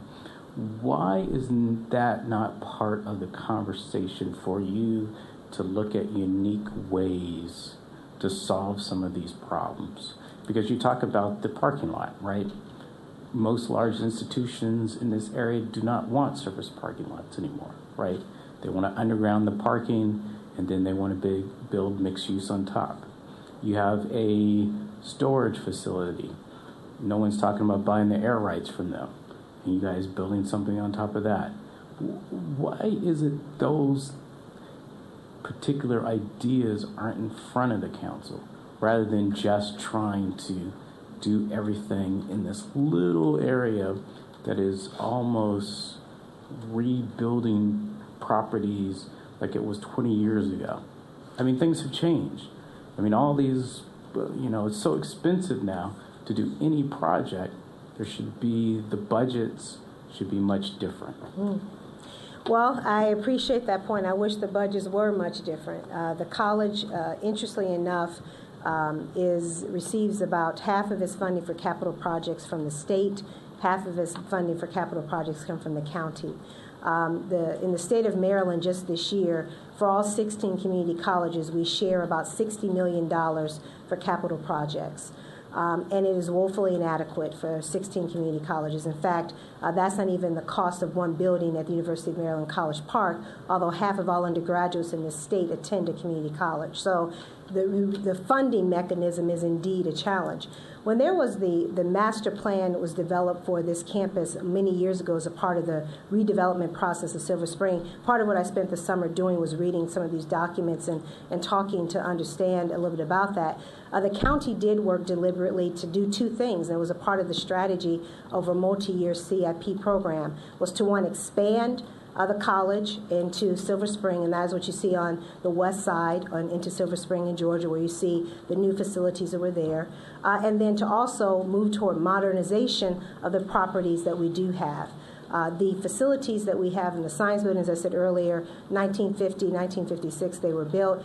They are inadequate for what we need to do in terms of science today. And they've had minor modifications over the years, but nothing to make them competitive with what science has been now 50-some years later. The state has limited the ways in which it funds, provides funds for certain types of things. It typically doesn't fund parking, for instance. The state doesn't fund, oftentimes, physical education facilities. They may do it if there's a component of wellness or kinesiology in it, but they're very limited in that space. We know that we would like to see go up on parking if we can, but we also know that costs more. It costs about $25,000 to $30,000 per slot to build a parking garage, which most of you are probably well aware of. That price almost triples when you go underground. Because you have lots of issues that go into that. So ideally, yes, we would love to see more parking on that Burlington, that space in the Silver Spring side of the campus. And eventually, we may have to have more parking, but we don't have adequacy for that right now because you have egress issues and all types of things there. We have not, if the county was interested in talking about buying the storage facility and giving it to the college, I'd be happy to do that. I think they actually did. We may have paid a realtor to come in and do some analysis. There are several $1 million in order to acquire those facilities for us to do that. And there has not been that investment in there. Kind of going back, I think this building has been planned for well over 15 years to be able to be built. We're just now getting to a conversation to be able to have it. So I do think there's a great opportunity for the county and the state to be thinking differently about how it funds capital projects for community colleges. Are there more entrepreneurial opportunities that could be had in that space? I think they're going through that, some of that recognition, but I also think that they are limited in the resources they have, and they planned this out in some very thoughtful ways that we're trying to walk that line on. Is there any reason why the college would not consider a public-private partnership for the parking? Yeah, we will. We'll welcome that. In fact, the parking garage that we've done right now on the Rockville campus, because the state wouldn't fund it, the college and the county are funding that. We would be very happy to explore public-private partnerships, trying to find the right partner who's willing to make that investment, and then for us to be able to find our part on that as well is a unique challenge. You know, last point on this topic. Residents, when people buy homes, yes, they understand that an institution is their neighbor, but it's really difficult when that institution changes the look, the feel of their campus. So I just ask you and your staff to work with residents at the table, make sure that their needs, that their questions, that you guys become partners in this. Because the City of Tacoma Park can help you. The residents in Ward 1 need a partner with this university or this college going forward, right? You're an important institution in the county, and I would love for you guys to continue another 70 years here. But I want to ask you a question about the achievement gap. Yeah. Why does that seem to be intractable? That the school system cannot fix this problem?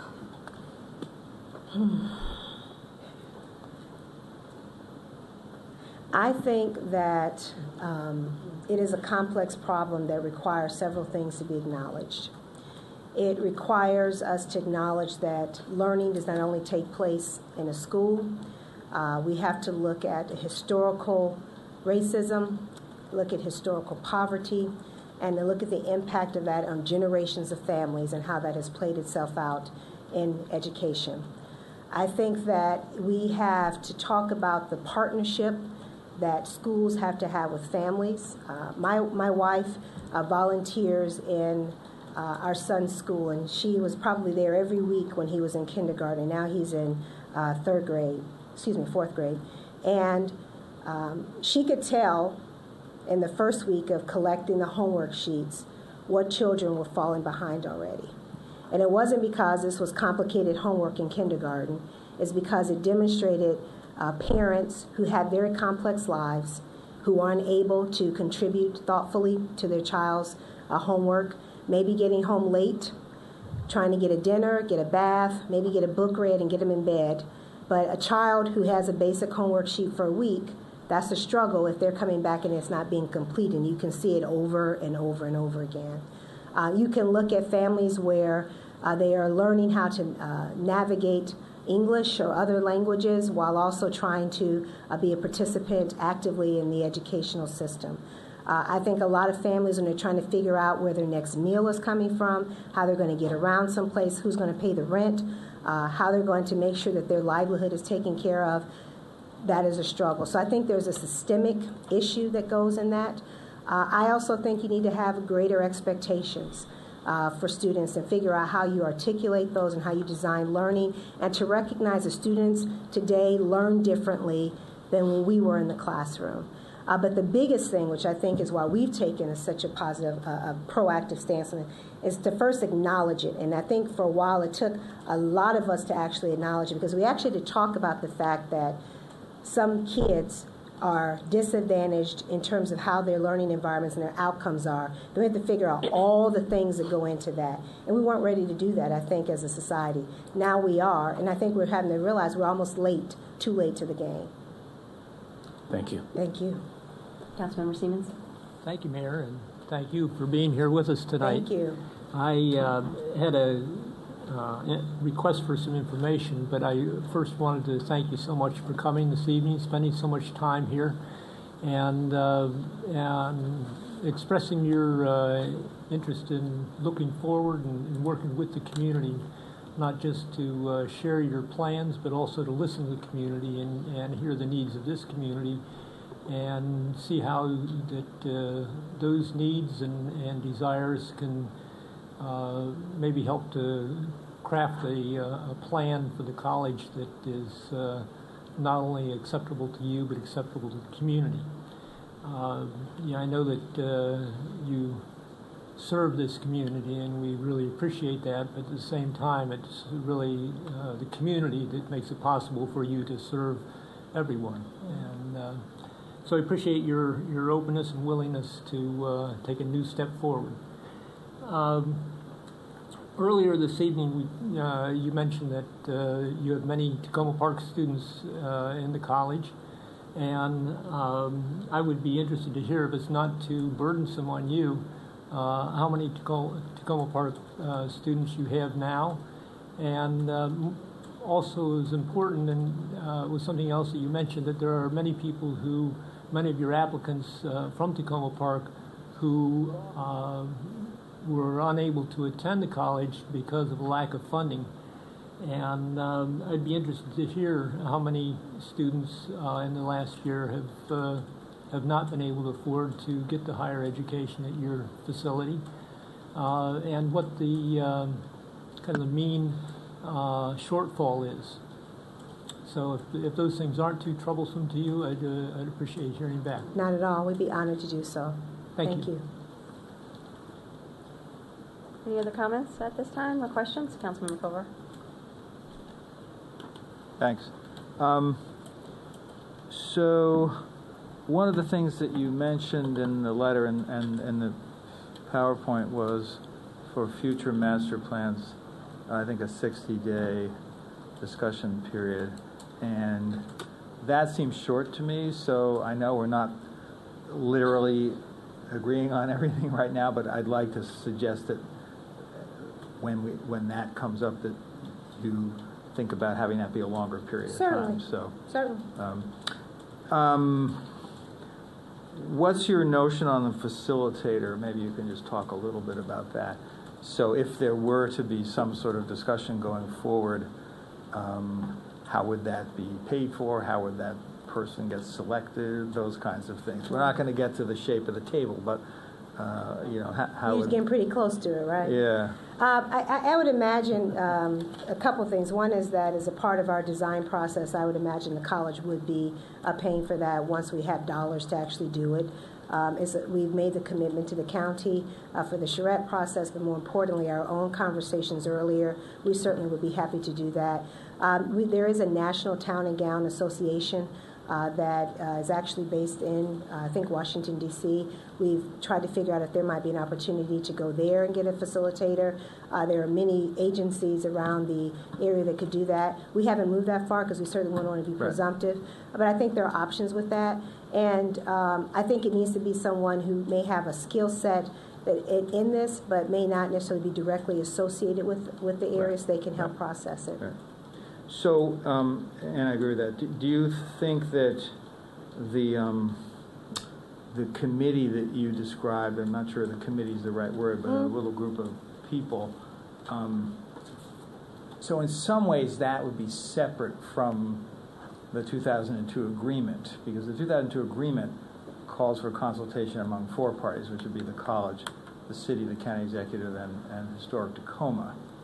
And how do you see, or what would be the distinction in your mind between this committee and the work that it would do and how it would interact and what the requirements are under the 2002 agreement? And then the third piece would be what has to happen for the county planning process. So all three of those seem like they might overlap, and I'm just wondering if you have kind of figured out how those pieces would sort of connect with each other. No, I haven't figured it all out, because I think one of the things I try to do is to lay out some ideas about how we could go about doing this.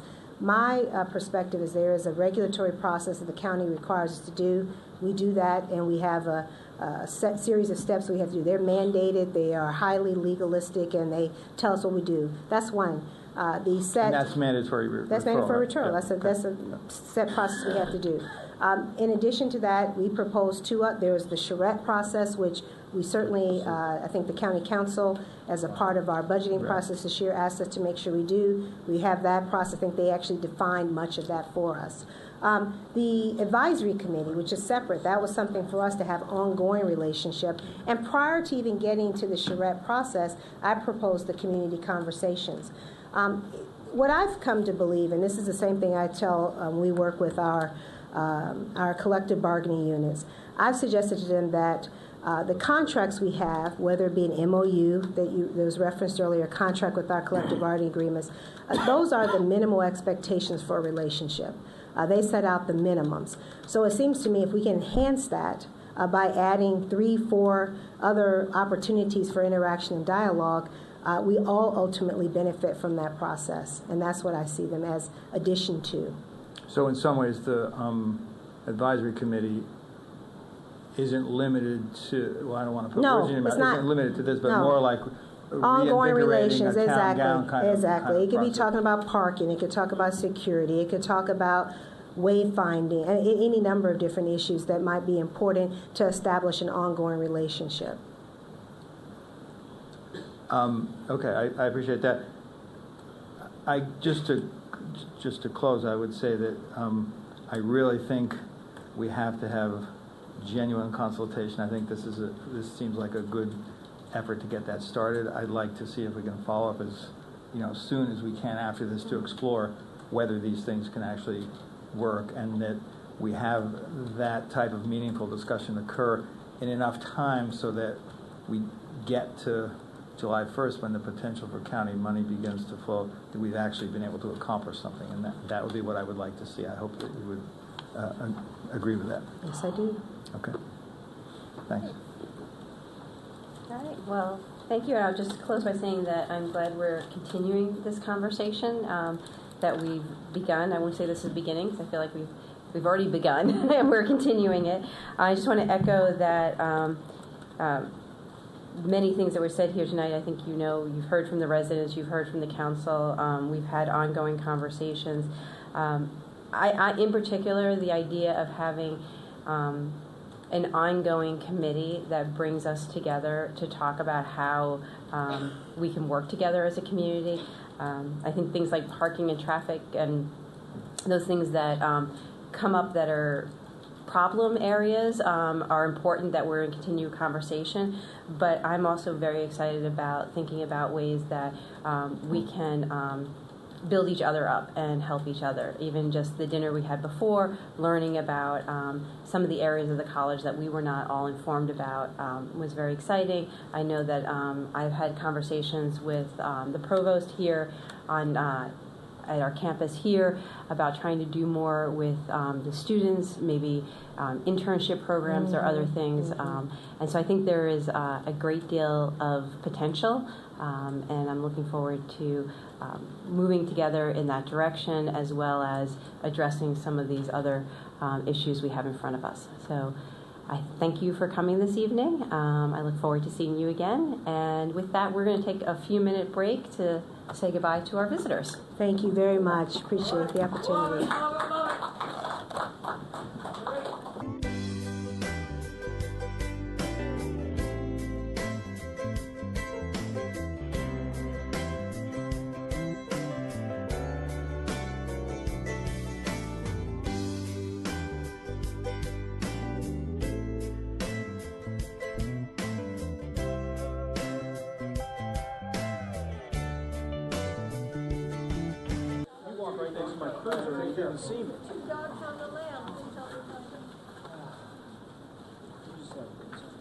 All right, we're back.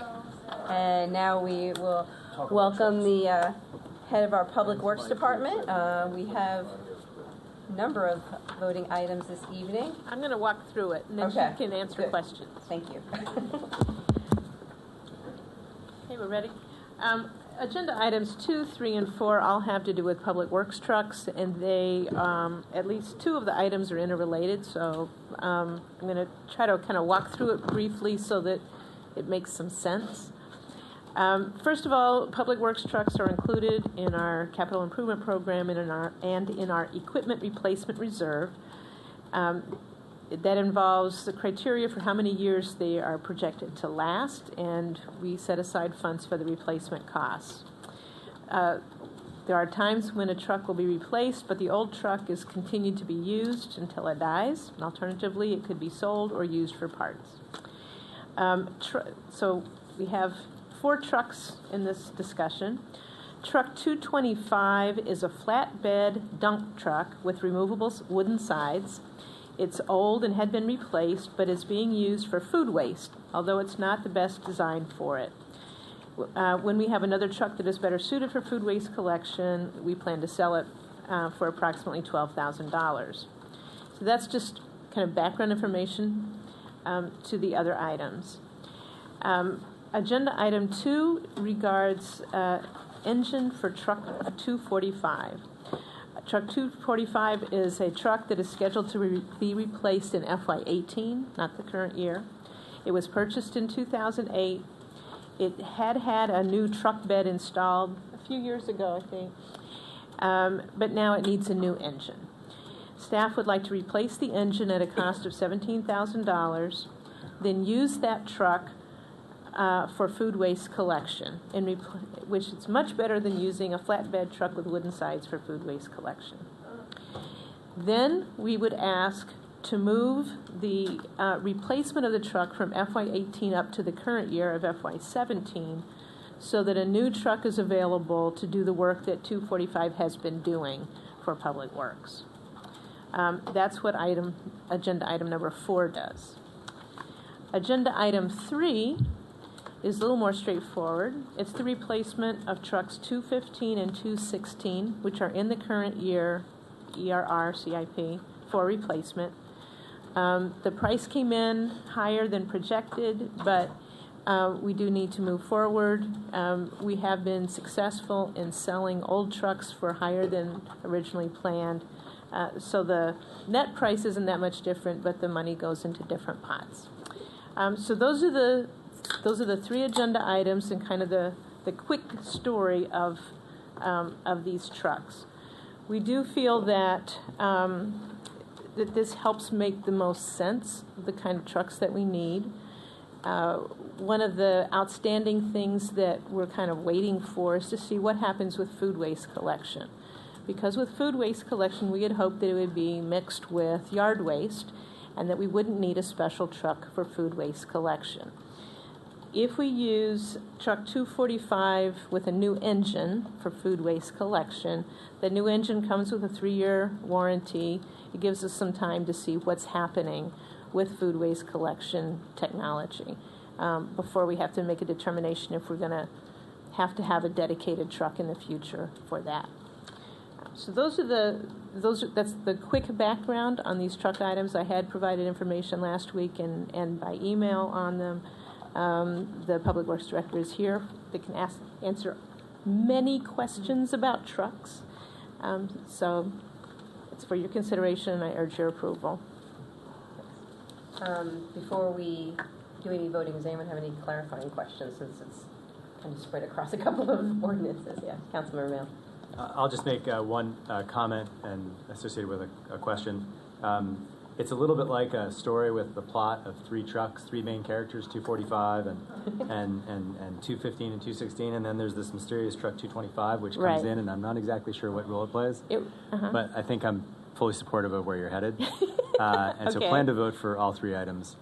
The one thing I'd note, though, is just a reference to a past action. At one point in the past, we had both a city and a private sector provided pilot for the food waste collection. Correct. And we talked about how the city providing that was cheaper than the private collection. And I was just sort of noting in passing that costs like this for trucks sometimes aren't factored into those kinds of projections, where, you know, in the long run, it can end up that the cost is bigger for somebody like us that we weren't, because there are things that we weren't anticipating. So I'm just flagging that, but again, no change required. Happy to support all three items. Thanks. And just to be clear, we really did, especially at that time, and I think we still are hopeful that we would be able to combine the food waste with the yard waste collection. And that because of the entities at the county, we've not gotten to that point. But I appreciate it very much. Any other questions on these? Yeah, I'm just confused.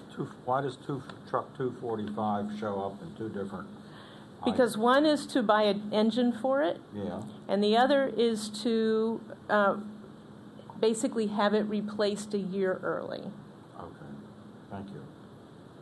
So we'll keep the replacement with the... We keep the replacement for the 3-year period anyway with the new engine. And then it will leave, and it won't show up as two 245s in the long-term capital improvement budget? Not unless we bring it back, because we have to deal with food waste collection in a different way. Okay. All right, so the first one is a single reading ordinance authorizing purchase and installation of a truck engine for public works. Would someone like to move that? So moved. Councilmember Mail, second. Second.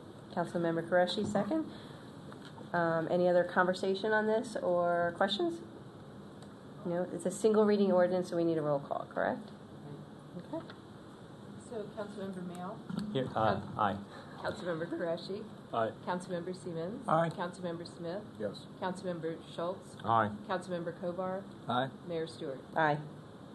All right, the next is the single reading ordinance authorizing purchase of 2 replacement trucks for public works. Who would like to move that? So moved. Councilmember Mail, second. Councilmember Kovar, second. Any questions or discussion on this one? No? Take the roll call. Okay, Councilmember Schultz? Aye. Councilmember Smith? Yes. Councilmember Siemens? Aye. Councilmember Qureshi? Aye. Councilmember Mail? Aye. Councilmember Kovar? Aye. Mayor Stewart? Aye. All right, the next is a first reading ordinance authorizing purchase of a replacement truck for public works. Someone like to move that? So moved. Councilmember Qureshi moved it, and Councilmember Schultz, thank you, seconded. Any discussion or questions on that? And just to Yeah. clarify, this is a 2 reading ordinance Right. because it's not in the budget for this year. Thank you. All right, so no questions. All right, all those in favor, please say aye. Aye. Any opposed? No. Okay, so we'll see this one again. Okay. All right, then the next is a single reading ordinance authorizing the purchase of installation of a wireless microphone system for the auditorium. What? I can speak to that one. As evidenced by the piece of this microphone that Councilmember Qureshi just handed me, the existing microphone system that we use at these meetings, as well as other mics that are part of this system that are used for performances, have reached the end of their useful life. They were actually scheduled to be replaced last year, and we ended up pushing it to this year. So our staff went and solicited 3 quotes, and what we're asking through this item is that you approve purchase of the equipment using the lowest quote. I anticipate that the purchase would be made shortly after a contract is awarded. And while the equipment itself is about $57,000, we've asked for some additional funding to be used for audio engineering support and miscellaneous small equipment associated with the microphone system, including a new laptop or a touch panel for the mayor, so she has more control. She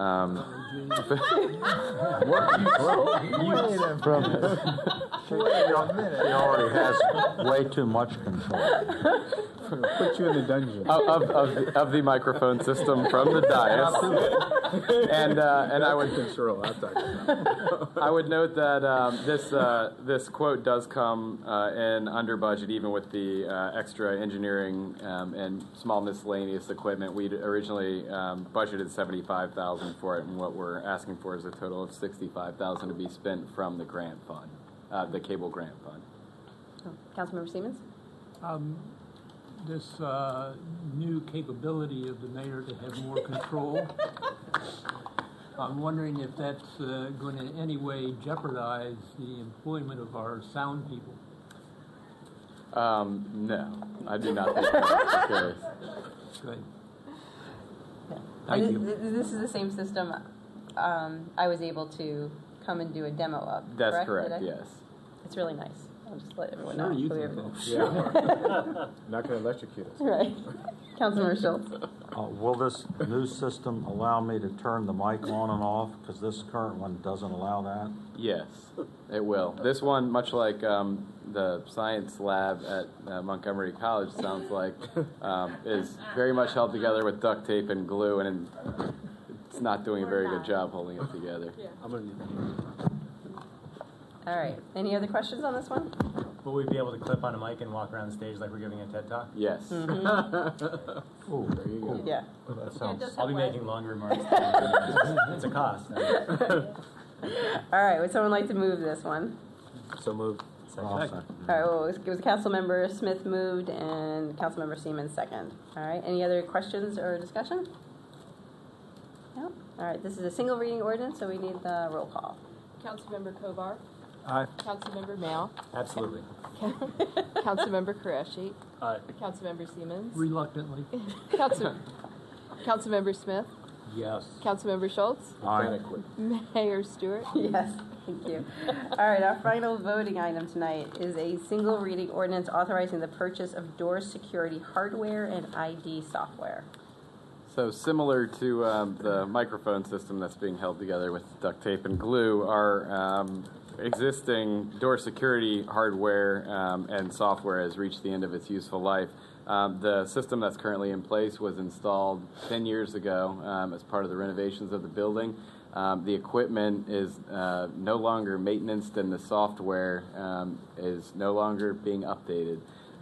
When the Public Works facility was built, a separate, newer system went in place there, and we're going to be basically expanding the existing one there to include an overhaul of the system at the community center, and ultimately, in the budget, we budgeted $30,000 for this purpose, and the quotes came back a little bit higher, and the primary reason for that is we want to expand the system not only to the community center and Hefner, but also to the Tacoma Park Recreation Center, where there currently is not a door security system with a badge reader.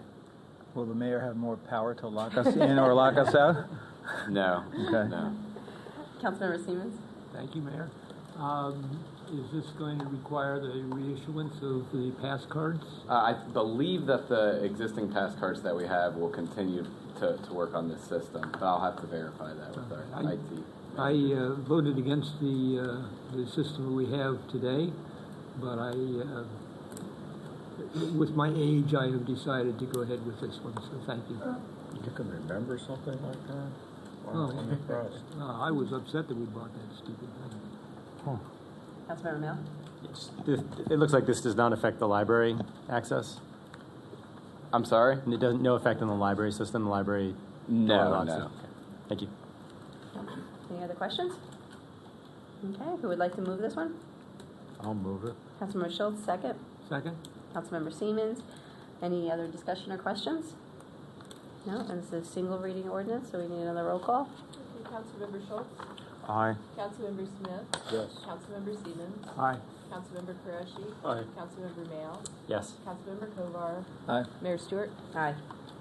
All right, that takes us When to will all our... this happen? We can hopefully award contracts tomorrow.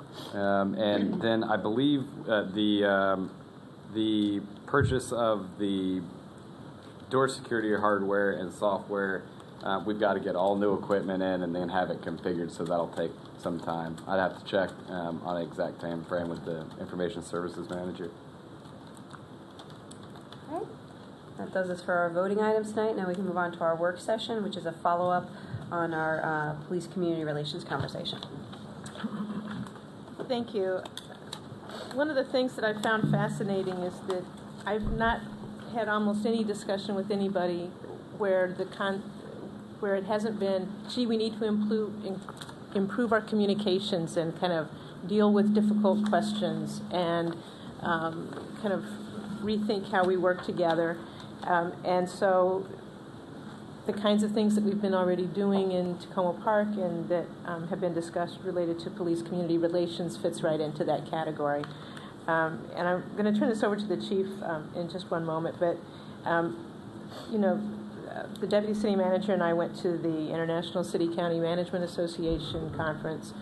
I think I went to 3 or 4, boy, the mic's doing it, huh? I went to 3 or 4 sessions that all talked about asking hard questions, having those difficult community conversations about race. How do we build kind of trust in government? How do communities have trust within themselves? And it's the conversation that we're having everywhere. It was at the Maryland Municipal League Fall Conference. The National League of Cities is a whole effort towards this, as MML has its little video out about it.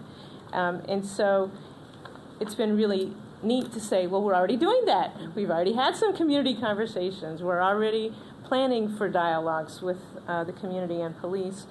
And I'm glad about that. It's the beginning steps. And I think that the thing that strikes me is that all of these discussions and recommendations talk about having the hard conversations. And the hard conversations are saying things that often you don't really want to think about yourself and about how you act, what terms you use, what might happen in times of stress. And so part of this is kind of thinking about that, preparing for it, talking about it, recognizing we're all human, and then doing the training that we need so that when we are in times of stress or we are in difficult situations, we respond appropriately. And we learn enough about each other that we can trust each other. And so those are the things that have been real strong themes. As I said, I've been pleased that we've been moving that right direction. But we'll go tonight over a few of the things that we've been doing since we last came to you to talk about this, which was September 7th, which surprised me because I thought we were talking about it every week. But we're in any event. Chief Goldberg also came back from a convention recently and has a bit to share. Go ahead. Yeah, and I'm going to quote Sir Robert Peel. The police are the public and the public are the police. The police being the only members of the public who are paid to give full time and attention to the duties which are incumbent on every citizen in the interests of the community welfare and existence. And I mean, that's really, I mean, the underlying principle that all police departments were based on, you know, from the London Metropolitan Police Department, and Sir Robert Peel formed the first professional police organization.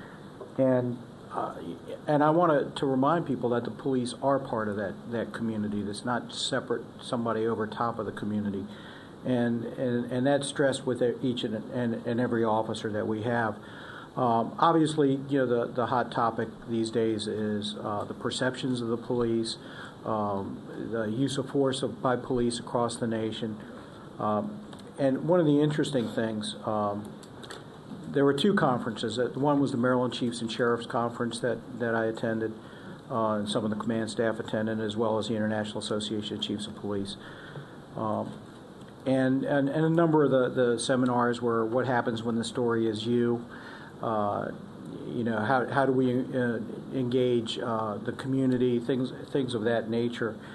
I think it's extremely important that we get back to basics and instead of some of the policing methods that went on in certain areas, whether you want to talk about the stop and frisk in New York and the zero tolerance policies and the broken windows, which all had their place in a particular time and era.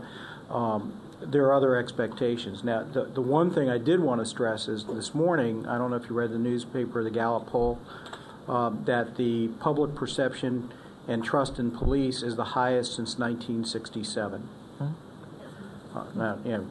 Somebody could say that's relative, but the reality of it is that in the Bloomberg polls, the Gallup polls, the IACP polls, almost in all these major industry polls, the police officer actually is held in the top 5 of the most trusted professions, nurses being the only ones that beat everybody every year.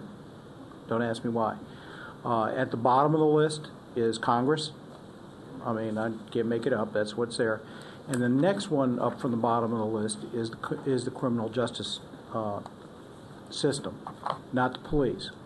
And there is a difference. And sometimes, though, people don't realize the difference because we are the ones that have to work within that system, and we are the face of the system very often. And I can talk about a little bit about my frustration. I talked to the city manager about it the other day. Is we arrest these burglars, and they're not first-time offenders. In fact, they're multiple-time offenders, and they're still walking the streets, and we keep arresting the same people, breaking into the same houses over and over again. Kathy Lanier, in her prior job, complained about that as well, and that's the broken criminal justice system. I know that there was a news article that somebody had written a letter to us about, made some inquiries where they arrested 4 burglars in Northwest a couple weeks ago. I think the article came out last week, and people wanted to know, hey, are these the guys that did the burglaries in Tacoma Park? Well, they probably did some, but the reality is that the charges were dropped. But that wasn't in the newspaper. That was the charges in D.C. were dropped. And so we're constantly dealing with the person that we arrested for the burglary in Baltimore, which is probably responsible for the 2 or so that we've had up there in the last month. And the only reason we only had 2 is because he was in South Carolina where he was burglarizing people down there. He had pending cases in Montgomery, Prince George's, Tacoma Park as a juvenile. We arrested him again. We arrested him. We also recovered a stolen gun from a burglary in South Carolina, and he was out Monday morning. So these are the things that we have to deal with all the time. The good news is we know who to target. We know who to follow. We know who to watch the pawn list and things like that. So we don't we're not just randomly stopping people walking down the street. We know who are committing the crimes. We just have to prove it. And that's the frustrating part. And so from the community standpoint, there should be a little bit of an uproar from the people, the victims, the people that live here. I think I talked about Councilman Qureshi mentioned that, when he prosecutes a case in D.C. for burglary, the judges look at it, well, you're insured, it's, no one was home, that kind of thing. I can tell you from personal experience that a burglary is a very, very disconcerting crime. It's a violation of your safe space, and that it is a serious crime, and it can be very unsettling for people. And so we need to take those seriously, and we need to put the pressure on the criminal justice system to make sure that they do their part of the job after we do ours. That being said, we'll go over some of the things. At IACP, I actually talked to former Assistant Attorney General Jim Birch, who runs the Police Foundation, is doing the White House Data Initiative.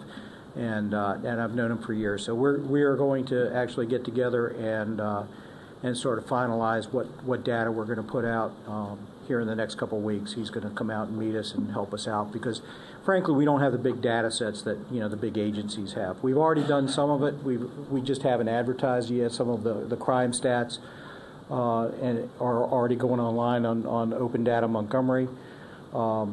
and we are in the process of implementing the new internal affairs software, and hopefully we'll be able to get live data out as to how many police vehicle wrecks we have, how many workers' comp injuries, how many complaints we have, how many compliments we have, those things.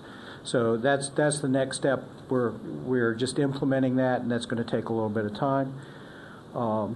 The raids online, we are up and live. Of course, it takes our crime analyst, who's smarter than I am when it comes to this stuff, and to find all the things that it isn't doing quite right as far as location of crimes and things like that and mapping. So he's making them fix the program, and that affects everybody else that uses that program, not just us.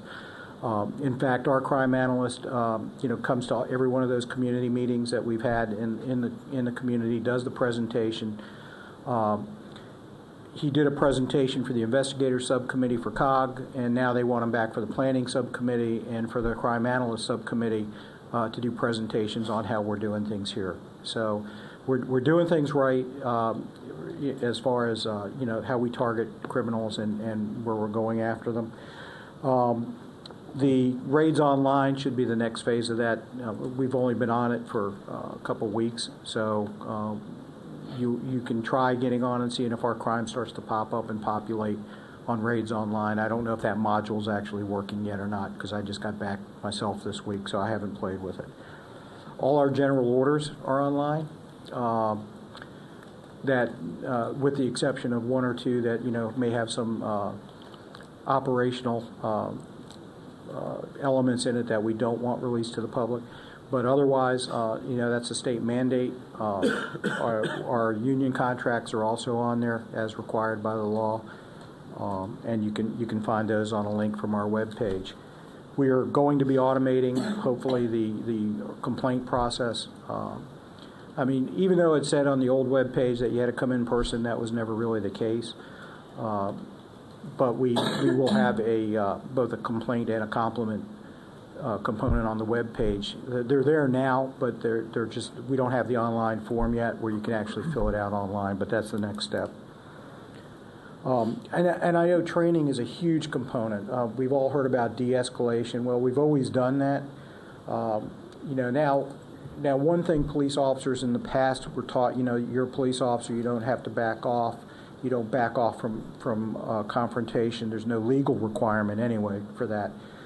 But there's a tactical consideration and a political consideration, and also we don't want our officers getting hurt any more than we want to have to use deadly force. So one of the things that we do talk about is tactical disengagement, waiting for more officers. The more officers there, generally the less problems you're going to have in getting in a confrontation or into a deadly force situation. So that's part of our in-service training. Entry-level training is 29 weeks. It's went from the minimum standards in the state for training academies is about 4 months. And if you do the math, that's not 29 weeks. Montgomery County's academy is 29 weeks, and that's what we have been sending our new officers. We have 2 in there now that are in the county academy.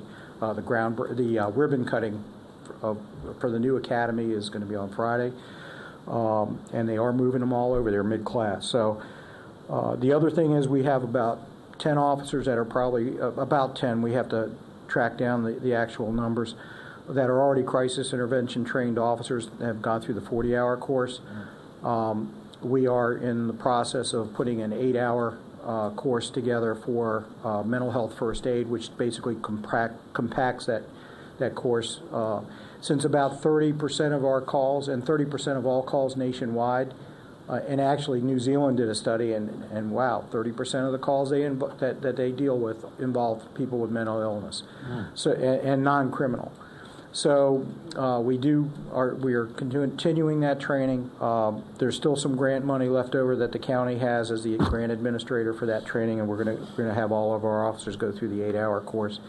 Part of our training this year is going to be a 3-hour course on dealing with people with developmental disabilities, and that's actually we're going to have people from the community that are actually coming in talking to the officers during their in-service training this year. Again, I talked about it a little bit the last time. We did spin up our peer support team, and we've actually used it a couple times in some interventions. that I think have been really helpful, because we also want to make sure that our officers aren't stressed out. And, you know, just like everybody else, you come to work in a bad mood, you had a fight with the spouse, you're in financial problems, you have a drinking problem, all those things, it's just a slice of the community every time we come to work. So we want to make sure that our officers are balanced when they come in to work. We had the Unity in the Community event, which was a huge success. That was actually really about our 4th cookout that we've done. I'm going to be applying for a mini grant. There's a company called Code 3, which is they're not the Code 3 that makes light bars for police cars. It's a nonprofit that is basically has grants available for community policing, small grants. It's a 1-page application, a 1-page report, which, you know, that means it's cop friendly. And chief friendly, and ADHD friendly, which usually all goes together. So we will be applying for some of those to actually fund some of our community events, like the cookouts and some of the neighborhood things that we've been doing. We've been in the schools. I mean, Captain Collington is amazing as far as being in the schools. He's there just about every day talking to the students. We also have other officers that are in there. I will say that we are short-staffed right now in patrol. On paper, I think we're down actually only 3, but we have 2 in the academy, so that makes 5 until they're actually of any use for us. We did have another applicant that we had hired but didn't work out, and, you know, I'd rather work short than work with somebody that's not going to be grasping the ideals that this department you know, requires and what the community requires. Then we have several officers that are on maternity type leave or light duty, and then we have officers that were injured. So it just, you know, on paper we're actually fairly close to full strength, but that's just the way, you know, Murphy's Law works with us. We could be at 42 people and everybody healthy, and then the next day something happens. So we are going to be doing some aggressive recruitment. I will tell you that with the public, the press, and the scrutiny on police officers, it is not just a Tacoma Park problem. It is a police department problem nationwide as far as trying to get really good qualified recruits.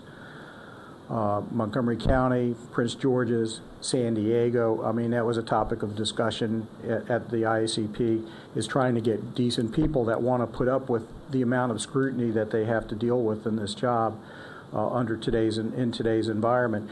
And again, we're still one of the most trusted professions. We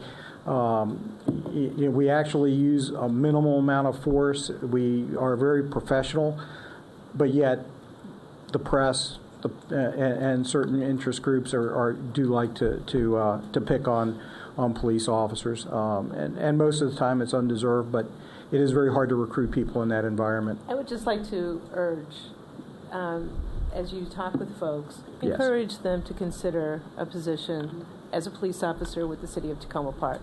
It's a great place to learn how to do policing the right way, and it's as has been alluded to, and we'll go into a little more detail, the interaction with the community in the schools, and then these various locations and events mean the world to the cops. I mean, you see the officers just smile when they're there.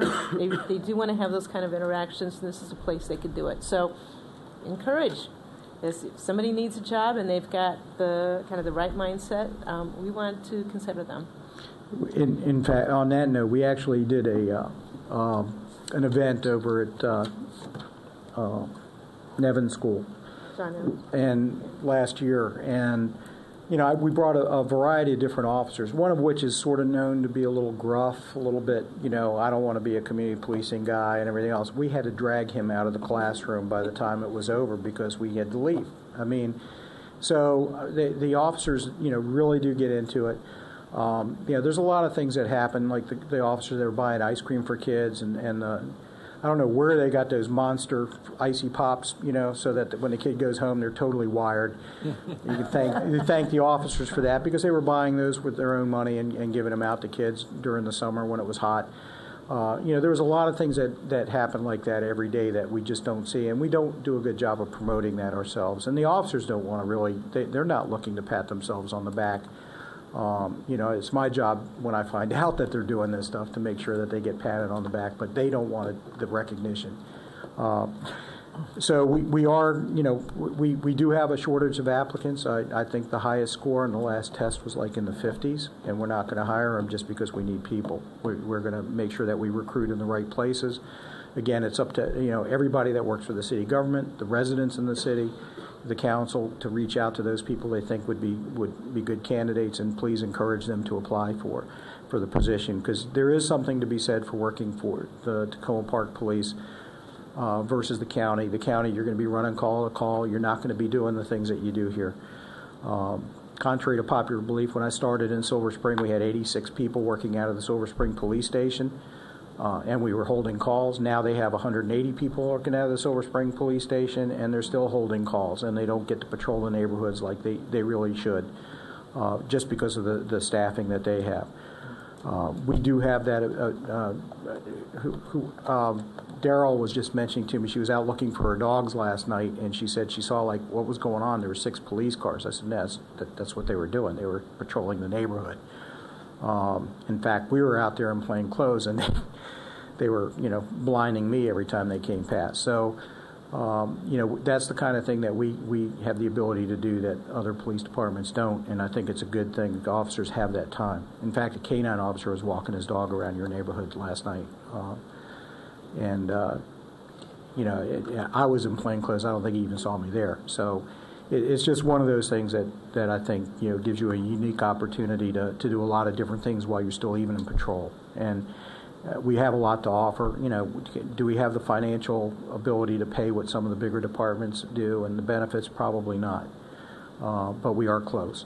So that's just, we are all the recruiters for this department, and I think we need to do that. We talked to a facilitator. We had a meeting with Rec Department, Police Department, and the facilitator to talk about some youth engagement and actually some structured facilitated discussions. I think we're going to move forward with that probably sometime in December, January, as we get closer. Rec Department's helping out, picking or helping recruit some of the people from the community to come from that aspect.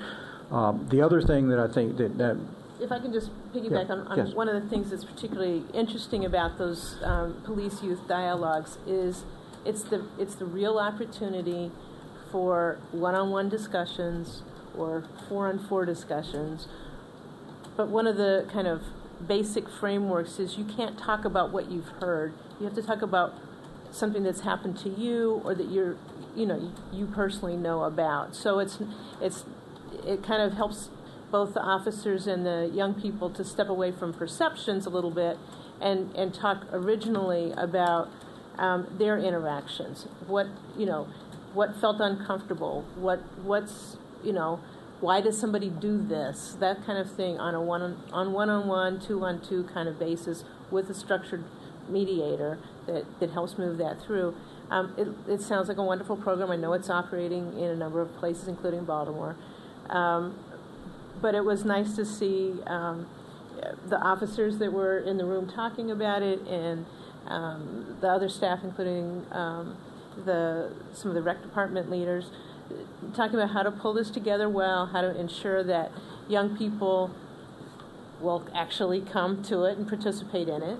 So part of we're looking at some money or that gives some kind of a gift or other kind of thing that helps people take the day that it will take to participate in that, and the preparatory and the work that SSL goes- hours and things right. like that. So we'll try to put all those things together.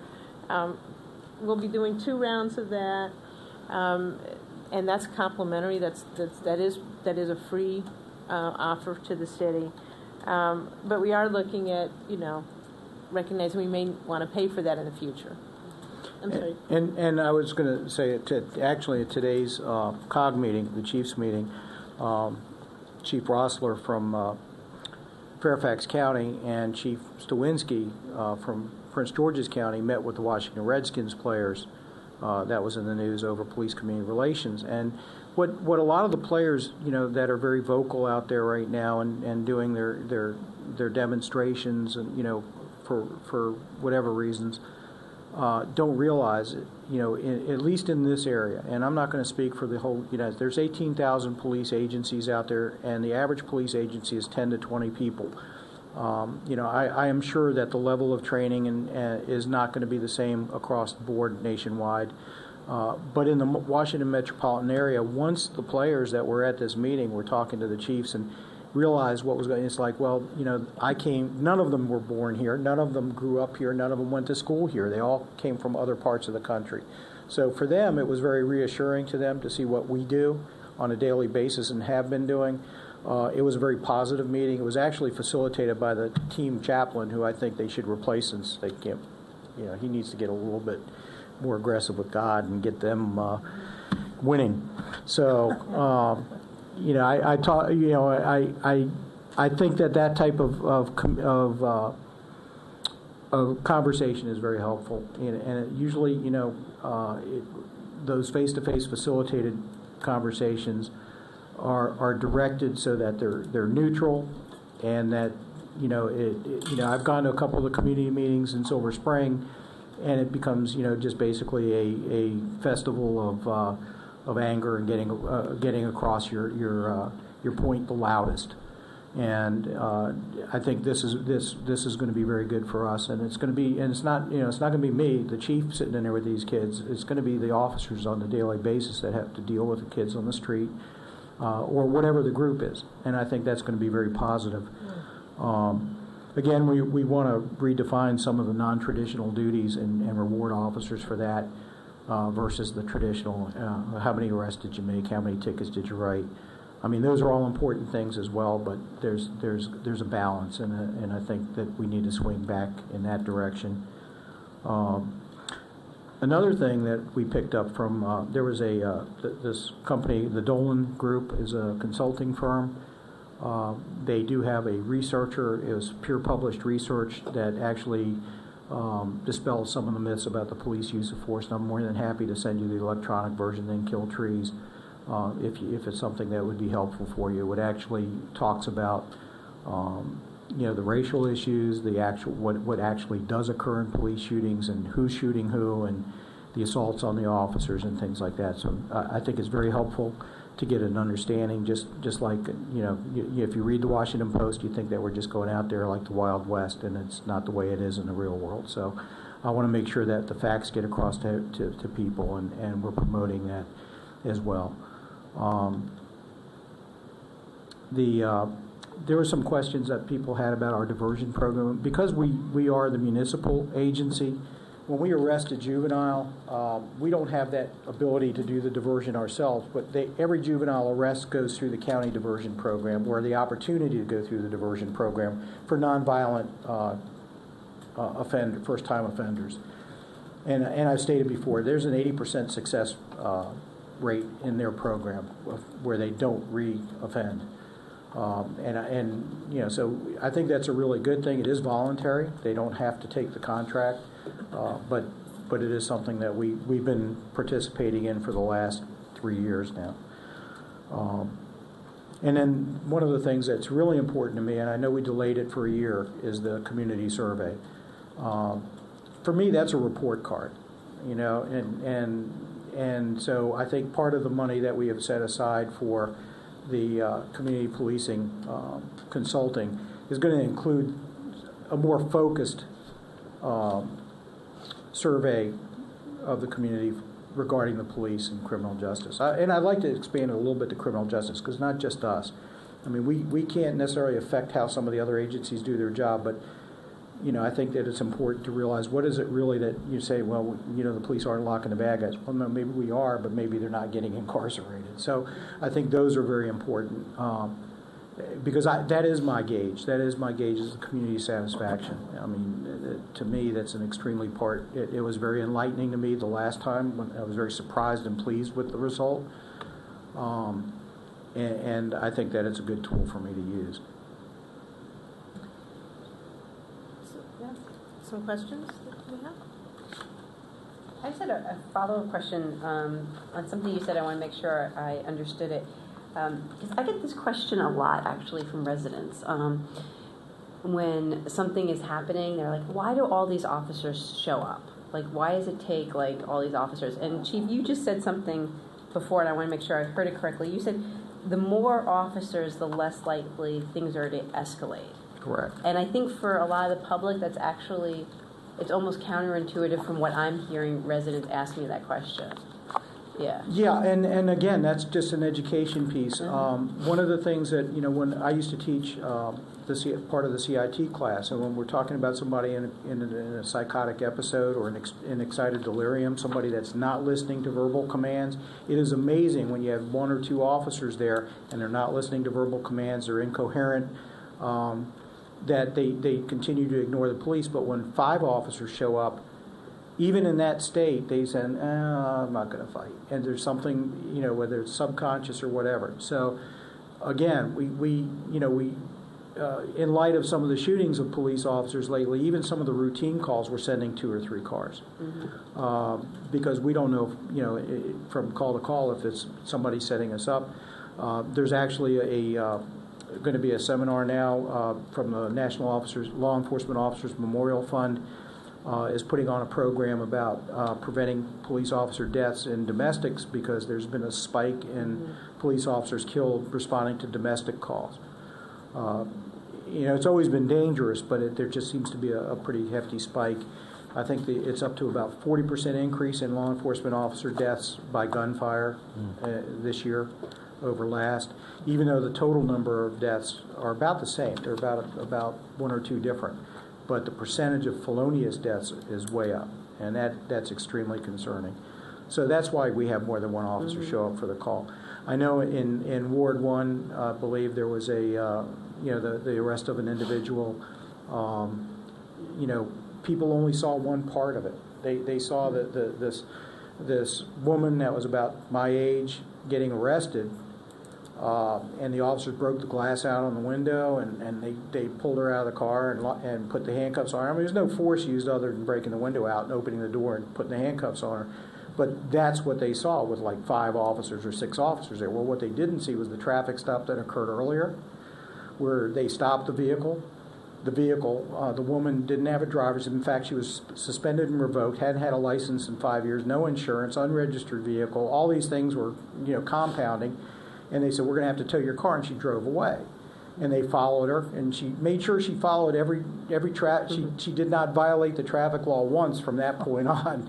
She stopped at every stop sign, every red light, but the officers followed her, and she came back into the city, where they finally were able to stop her, and she refused to roll the window down or open the door. So, that's on her. I mean, there is a requirement that you comply with a lawful order, and while the people that witnessed that might have thought that, that was so terrible, they didn't know any of the other things that led up to that event. So, again, when we see these snippets on TV and these sound bites or these home, the cell phone videos, you're only seeing a portion of that event. Even the body camera video is a portion of the event. It's just one part of it. So I think that it's an education piece for us to explain that. But yes, the more officers there, the less likely there's going to be a confrontation.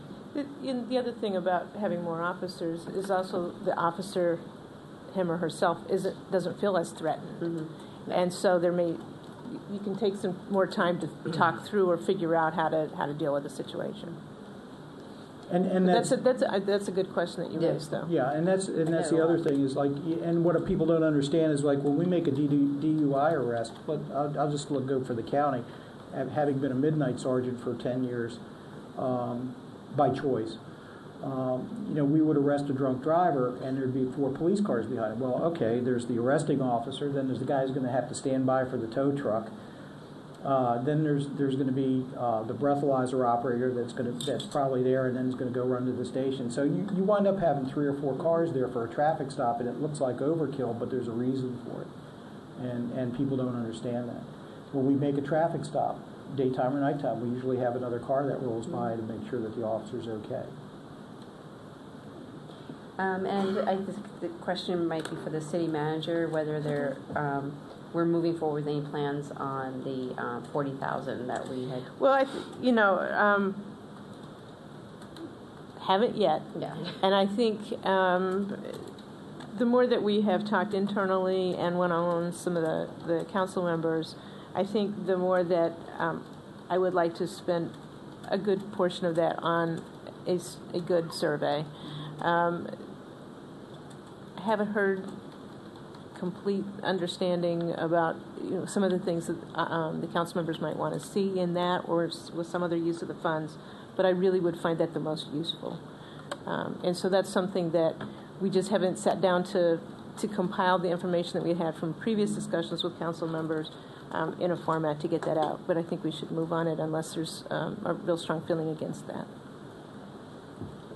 Councilmember Kovar? Just a couple of questions. Thanks for this. Number one, thank you for sending information about the recent arrests and See, the microphones are just a death knell. and being ready for that upcoming meeting. I was walking through Old Town yesterday. Was it yesterday? And there was the bank robbery. And I'm not asking for any details, but it looked as if you did have an appropriate large number of people there, and those from other jurisdictions too. But it seemed like the guys were doing a good job. So I just wanted to mention that. And that was an armored car robbery, which is a fairly infrequent crime, but it's not the first time it's happened in Tacoma Park. It's the second one since I've been here in 4 years. But there was an armored car robbery crew that had been operating in the early 2000s. In fact, he was a ride-on bus driver, and the FBI agent that was at the bank yesterday. Actually, was one of the ones that did the search warrant on. The guy's name was Kevin Honesty, but his crew was very violent. They shot up the Prince George's County police car after one of the robberies in a pursuit. If you remember, there was a video of a bunch of AK-47 armed bank robbers that was on Channel 5 years ago, where they tripped, came out of the bank. Channel 5 just happened to be filming a public, feel-good spot, and they were across the street from the bank, and these guys ran out. The one tripped getting into the getaway car, which always brought a bunch of chuckles when we show the video at training. That was that crew. I mean, they were responsible for a lot of bank robberies, and we don't know if any of that crew is out now after 12 or 14 years.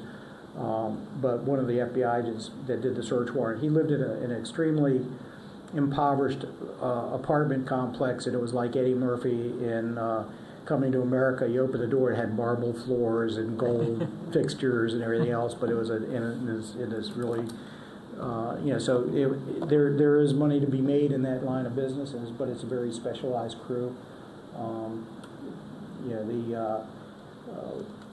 I can't get into too many of the details, but they made off with the money, and then they usually park their car and burn it somewhere, the getaway car, which they tried but didn't successfully do. And so we did recover the car. Yeah, we recovered the car last night around midnight.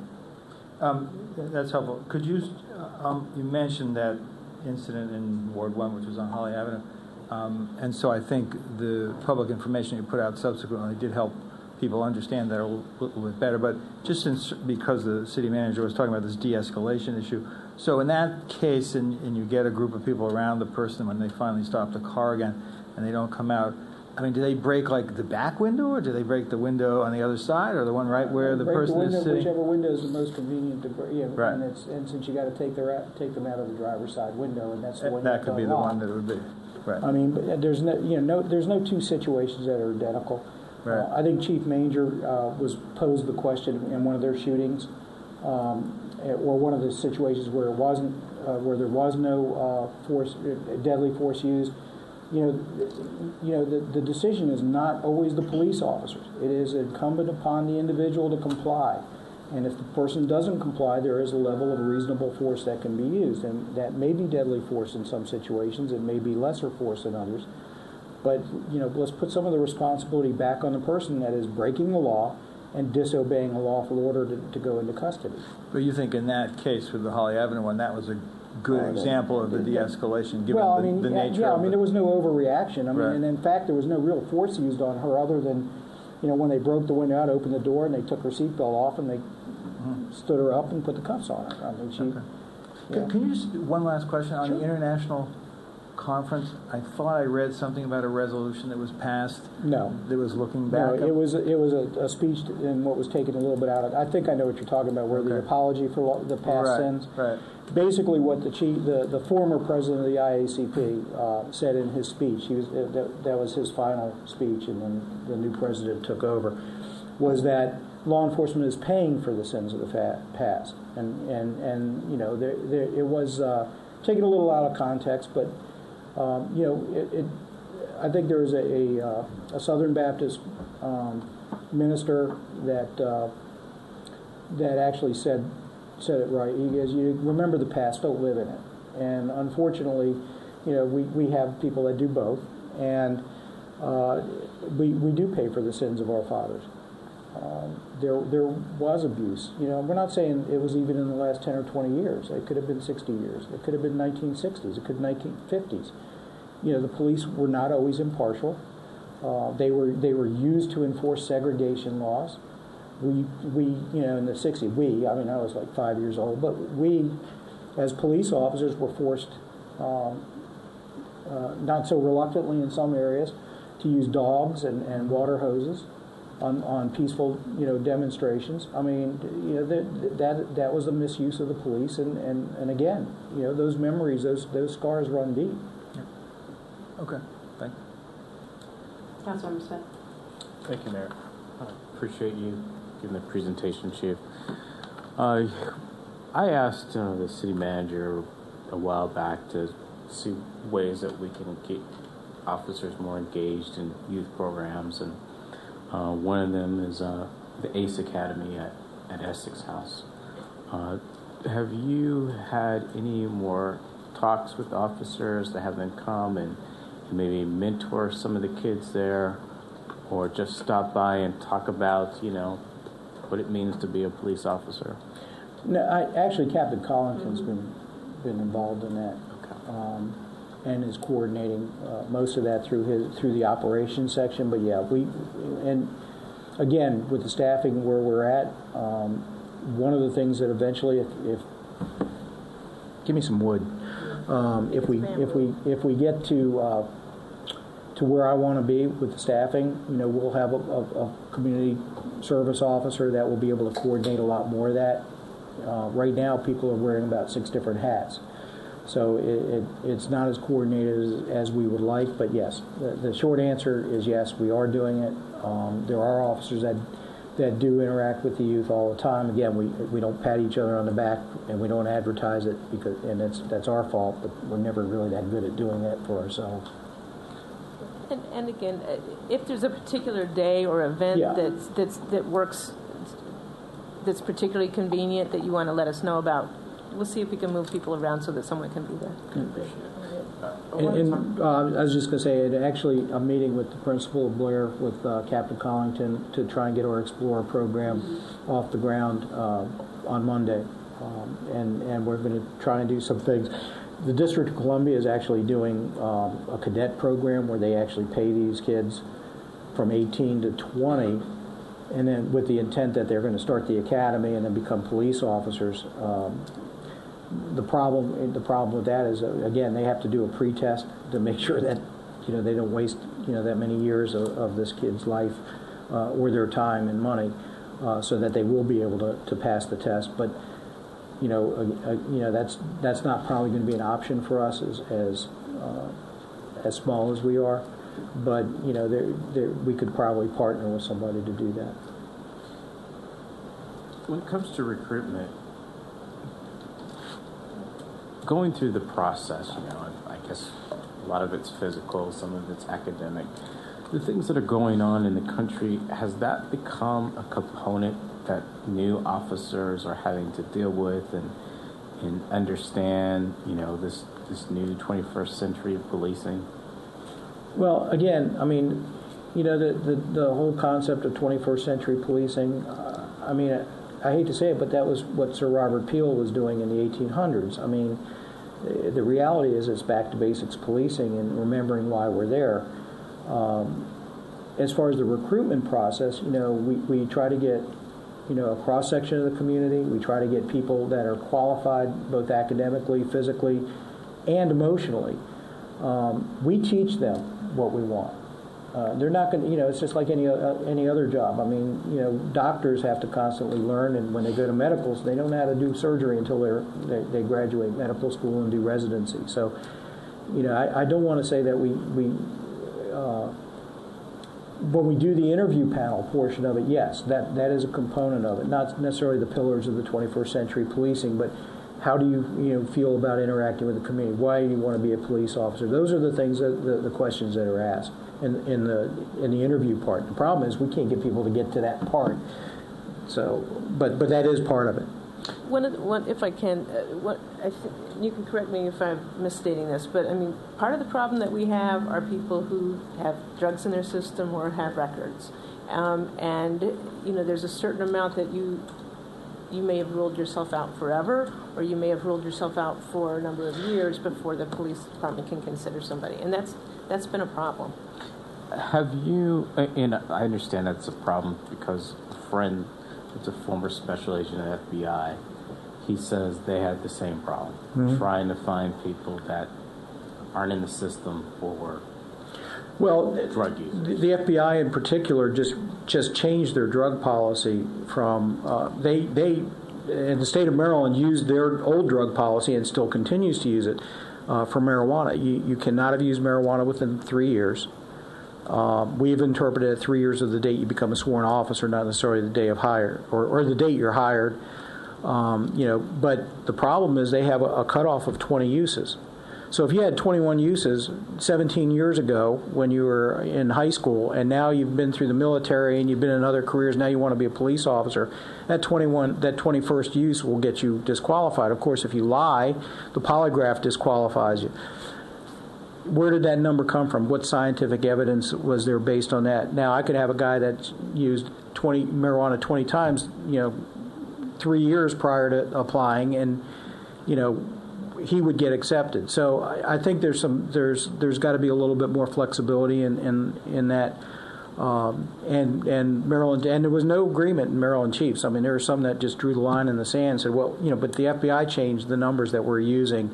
And it's, if you have a guy that used 150 times, okay, right. It shows a habit, but it is very difficult. We've had a couple of really good candidates that we really wanted, and they have the right attitude.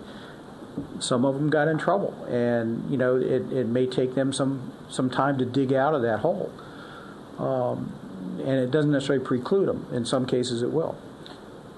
Are there junior positions we could put people in that we can track them and see if we could potentially get them to the point of being a sworn officer, or is it just you got to do life on your own and then you can check back in with us? Well, there's so many years. There's a couple things. In Maryland, you have to be 21 to be a sworn police officer. In some states like Florida, which I think is ridiculous, you only have to be 19. You can't even buy the gun that you carry, but you can carry it. We talk about the FBI. They had a 23-year.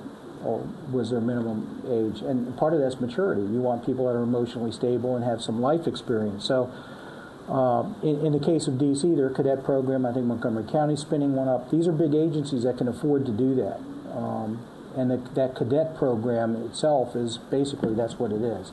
They get to go to college, they can work, they're working part-time, doing the cadet stuff, and that you're grooming them to be a police officer. And I think that's really great.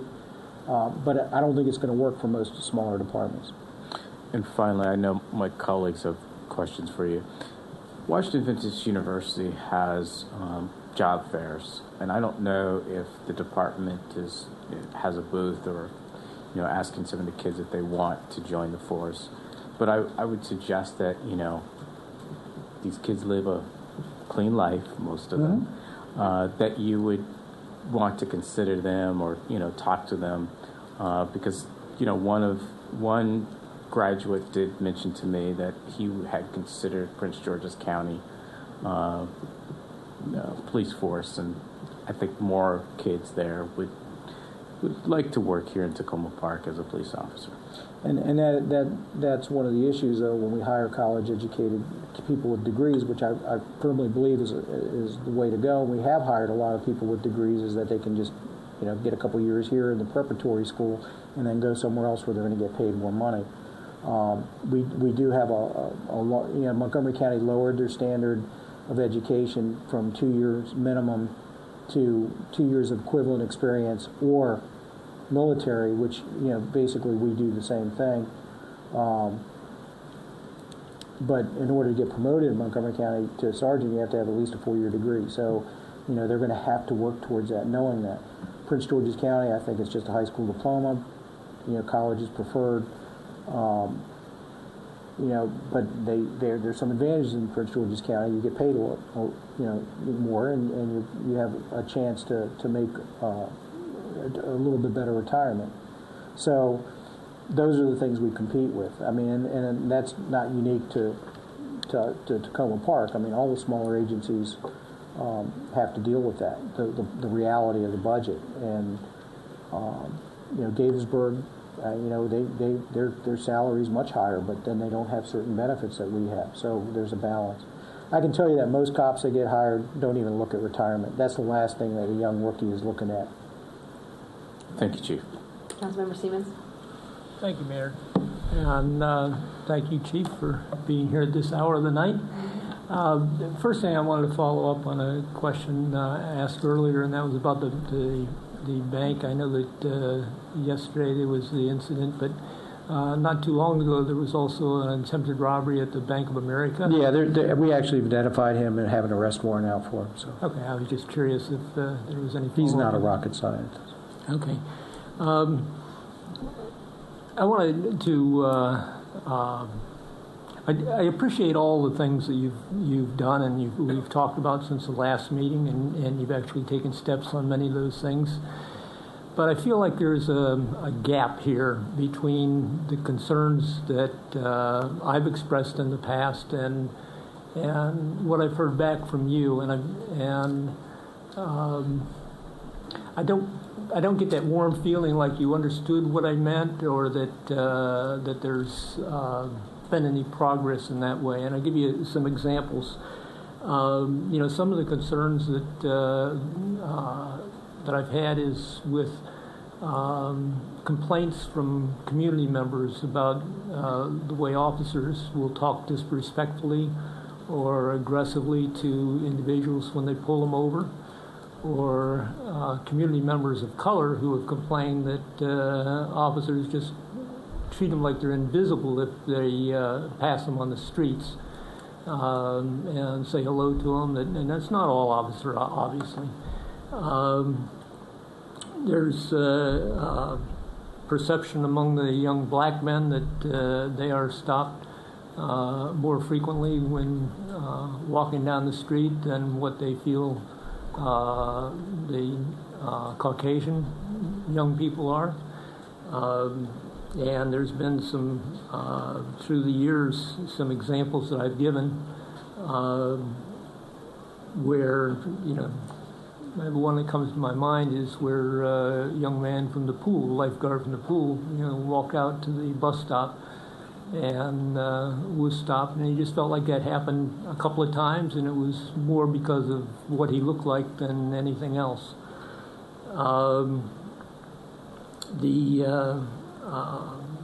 We had a community member come in and talk about, and I can't remember if this was before you were here or after you were here. I think it was after you, about the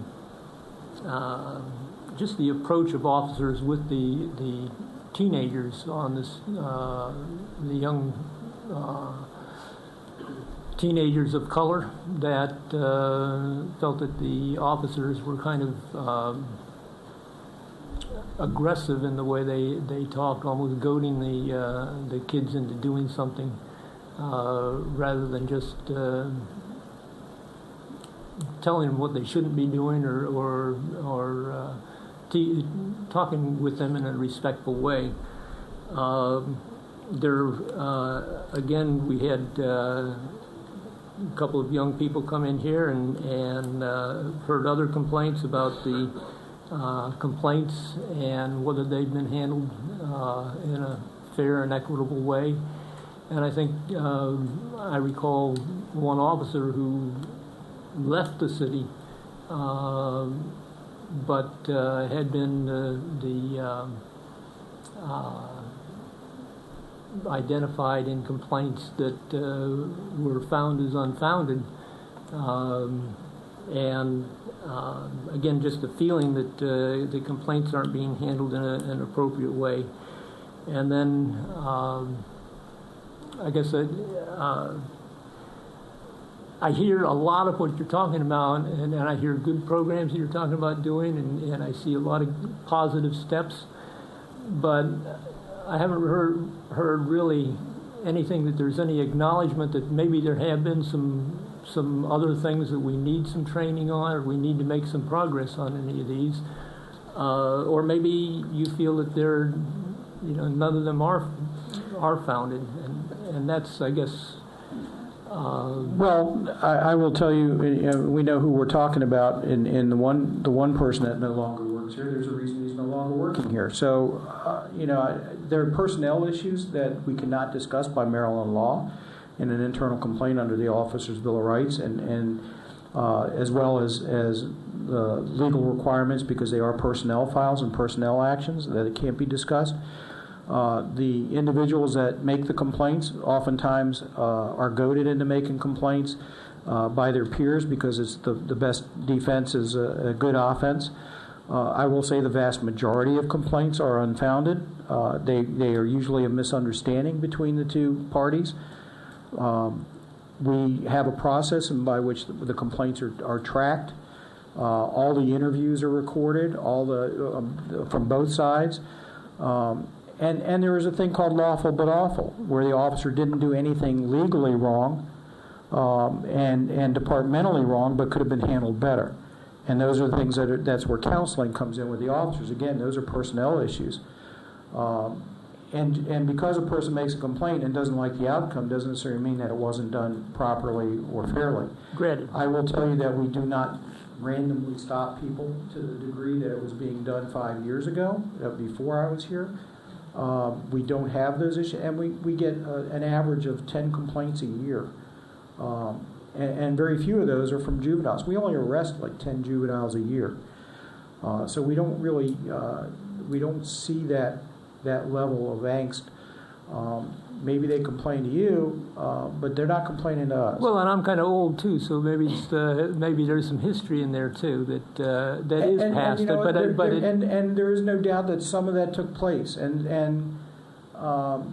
again, you remember the past. You don't necessarily live in it, and right. You move on. And it's not something we tolerate. I watch the officers out there. I run a lot of calls with them when I get the opportunity to do that, just to sit there, and if they need something, I'll help them, and just to watch and see how they're doing their job, as do their peers. And we don't see that level.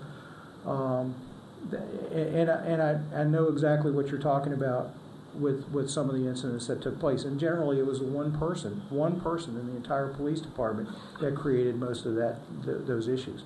If I might, I think that what you've raised is exactly the purpose of these youth police dialogues that will be coming up in the next couple months. It's a test to see how it's going to go.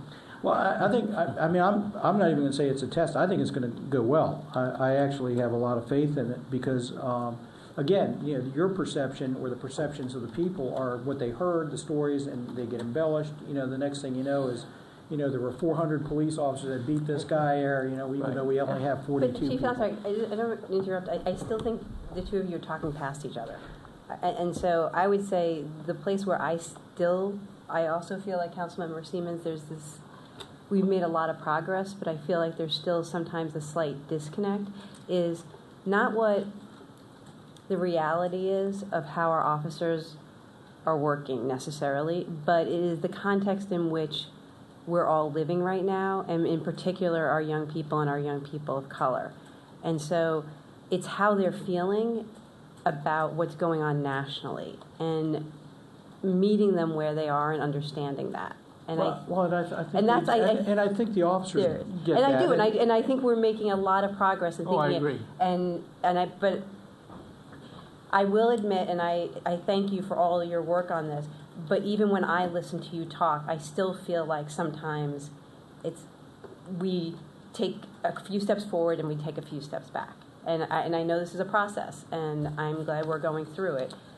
But sometimes it's not a specific thing happened, but it's understanding we need to be working at this and really cognizant that there may not be an officer that did something, but there's a context in which we're living right now, and particularly how young people in our community feel. And it's not necessarily because they had a bad interaction with one of our officers, but they're seeing things out there. Well, and that's my point about Right. educating, just like the question you asked about why 5 officers Exactly. instead of 2. And we have to educate them, but there's also got to be a willingness to learn and on the other side of that coin as well. And On both sides. On Right. both Both sides. sides, Yeah, right. exactly. Yeah, I think one of the things that that's part of the whole discussion. That's why the unity of the community, which I didn't get to go to, was very helpful. Is that it's individuals talking with individuals and getting to know them, and that's when you're able to not say something that just grates on somebody because you don't know each other and you're reading the body languages and whatever. And I think that we have work to do on that. I think going back to how we started this, it's part of those hard questions. How much do we say, okay, we're starting fresh and we're going to try to talk with each other? It's hard both ways. Is just, And it was only part of trying to talk about it. Right, and I appreciate Councilmember think- Siemens that you say those things. Thank you. And I think the one that seems like the most disconcerting and at the same time probably the easiest to solve is the complaint, and it has nothing to do with the color of skin. It's just that some community members have felt that there's at least one or more officers that have treated them very disrespectfully in a situation that didn't really, cause it. I mean, it's just a traffic stop, and it's like, it's okay to be firm, but let's not be ridiculous. I don't disagree with you. Right.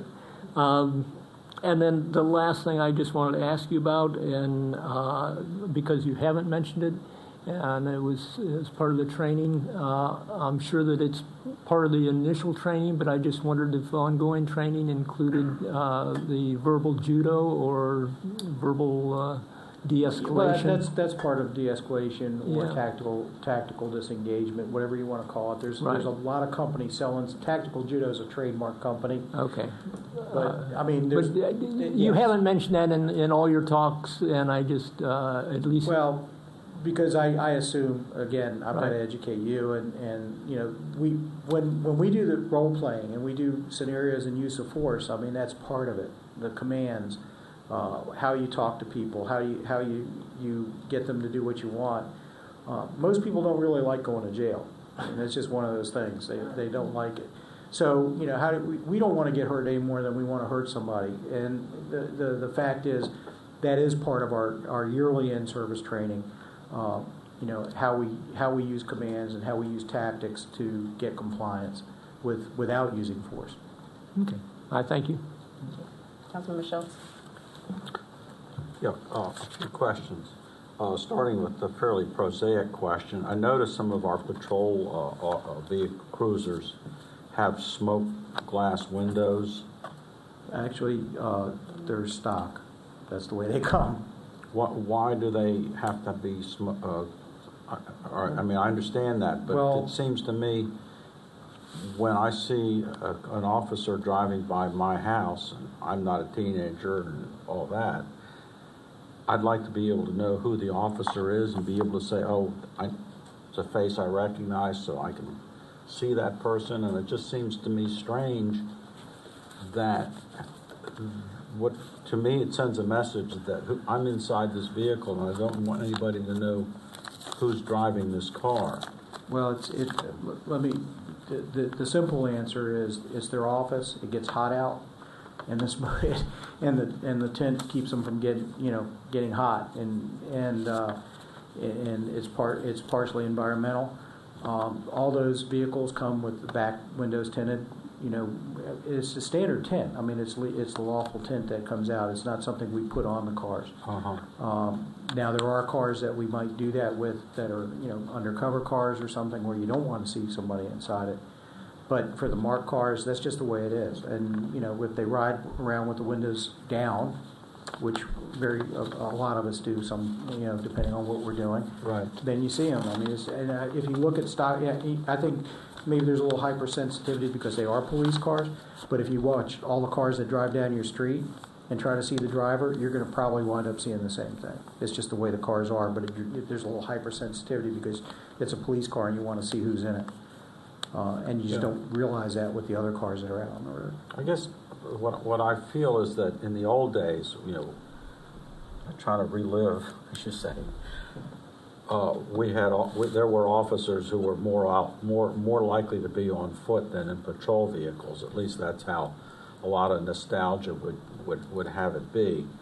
And so, but nowadays we need to have our officers in patrol cars. They need to be moving around so they can cover the territory. And it just seems a shame to me that we can't at least be able to see the people that drive by and just sort of see be able to recognize faces, because when we recognize faces, then that breeds familiarity, which is what we're trying to get to. No, and I agree with you on that, but I mean, it is what it is as far as the cars. I mean, we can have officers get out on foot more, which we were trying to do. In fact, like I said, we had a canine officer walking his dog all over Ward 2 and 3 last night.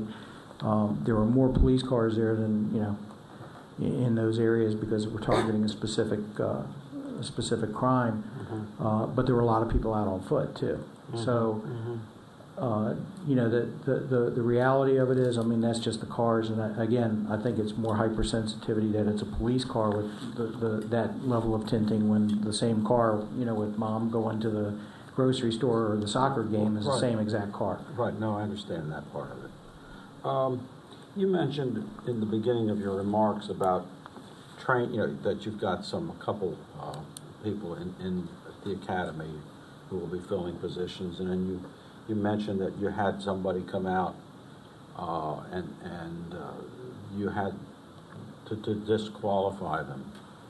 Isn't that what you said? Yeah, I don't want to get into too much detail because it's a personnel issue, but the person's philosophy was not what we want to see in this city. So that what it struck me as interesting. I mean, after you get through the interview process and screening and say, yeah, let's send this person to the academy, when you lose people after that, what is the main reason that people don't finally get to be able to achieve to get a position? Is there any pattern to that?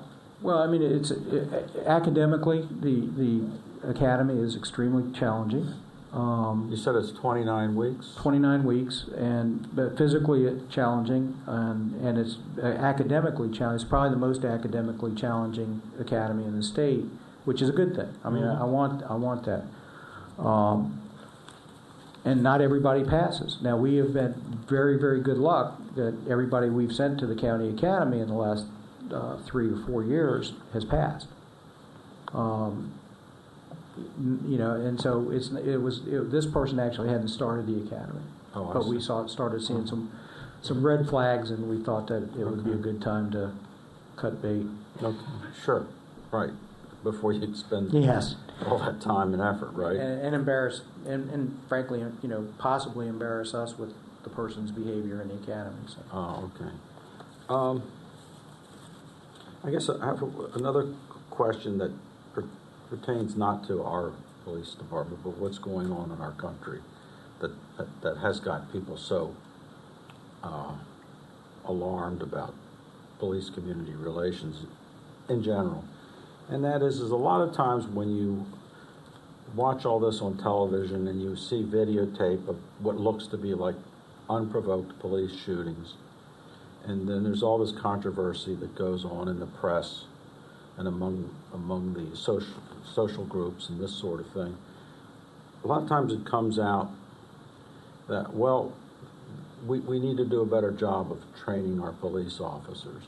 Somebody, a chief might say that or something like this. And I get incredulous at that because I'm thinking, knowing what the kind of training that our officers go through in Montgomery County, and then when you see what looks to be an unprovoked shooting, it just completely baffles me how it is that somebody who's been on the police force for 3, 4, 5, however many years, just sort of all of a sudden does this. And I don't know if I'm making any sense here, but I'm reaching for some sort of insight as to how these things can possibly happen when I know these officers, whether they're Chicago officers or Charleston or some small town in Missouri. And North Charleston was a prime example of a shooting that was, we call that murder. It's not a police, a lawful shooting. Yeah. And he was charged. Now, whether he's convicted or not, that remains to be seen. I know what you're saying, but again, you're seeing a snippet of the event. You're not seeing what led up to it usually. You're not seeing the whole thing. And you have to remember that, like, even body cameras are not a panacea. They are a two-dimensional image of what the camera sees, not what the officer perceives. And just as we talked about perceptions in the community, that officer, has a responsibility to go home at night, and their perception and that decision-making process that they have to whether they're going to use deadly force or not is going to take place in less than a second. And we can sit there and pontificate, months later and look at the videos and look at different angles and look at the 5 different body cameras. But what was presented to that officer's what he perceived, reasonably perceived, at that point in that slice in time is what we base whether it was a lawful shooting or not. Did anybody see the movie Sully yet? Yes. Okay. You remember what in the movie Sully where and it's the spoiler for those of you who didn't see it. I was just saying, it's 10 to 11. We have 2 more lights on. Are you done, Councilmember Schultz? Do you have I guess I am. Okay. Can I answer Councilmember Schultz very briefly? I mean, one of the things that occurred to me the other day is that as I was getting some people resigning and different things, thinking about, in many respects, we're like a team. And so we've always got new officers. We've always got new people that we've got to train. They get different experiences. They have different experiences. They woke up the wrong side of the bed, whatever. But we have to remember that it's not just a single person that's been there for 5 years that we're dealing with. We're dealing with people at all different levels. And when we talk about, you asked, I think, a very good question when they say, the training needs to be improved. Training's not the same across the country. And the reinforcement at the management levels within the police departments is key. Because you could go through a great academy, but if you don't have the structures in place and the managers in place in the police department to say that this is how we care, this is how we handle ourselves, this is how we talk to people, it can fall apart really quickly too. So that might help answer some of the questions. Yeah, I think it does, because just to say, it's blaming on inadequacy of training just seems to me a glib excuse that doesn't hold water. I think what your answer is saying gives a lot more, helps me to better understand it. Councilmember Mail? Yeah, thank you. Thank you for being here tonight, Chief. It's sort of a statement, and I'm going to end with a story, and it'll be quick. Too many Americans die every year at the hands of guns. Too many young black men, too many people with mental illness, too many children, too many police officers. And I appreciate everything you're doing to make your officers safe and also feel safe, make the community feel safe, and serve the whole community, and not just to feel safe and serve, but also to be safe and served. And I'm supportive of the things the city is doing, and I encourage you to just keep innovating, keep looking for new ideas, keep pushing maybe beyond your comfort zone to try new things, and we will, I will be supportive of and interested in those things.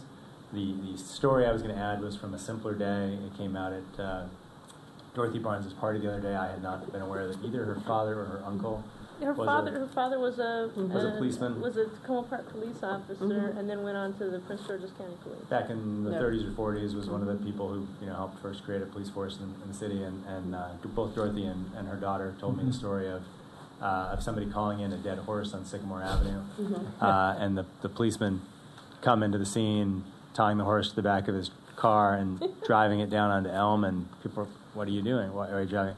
And he couldn't spell Sycamore, so he wanted to bring it to Elm so he could fill out his paperwork.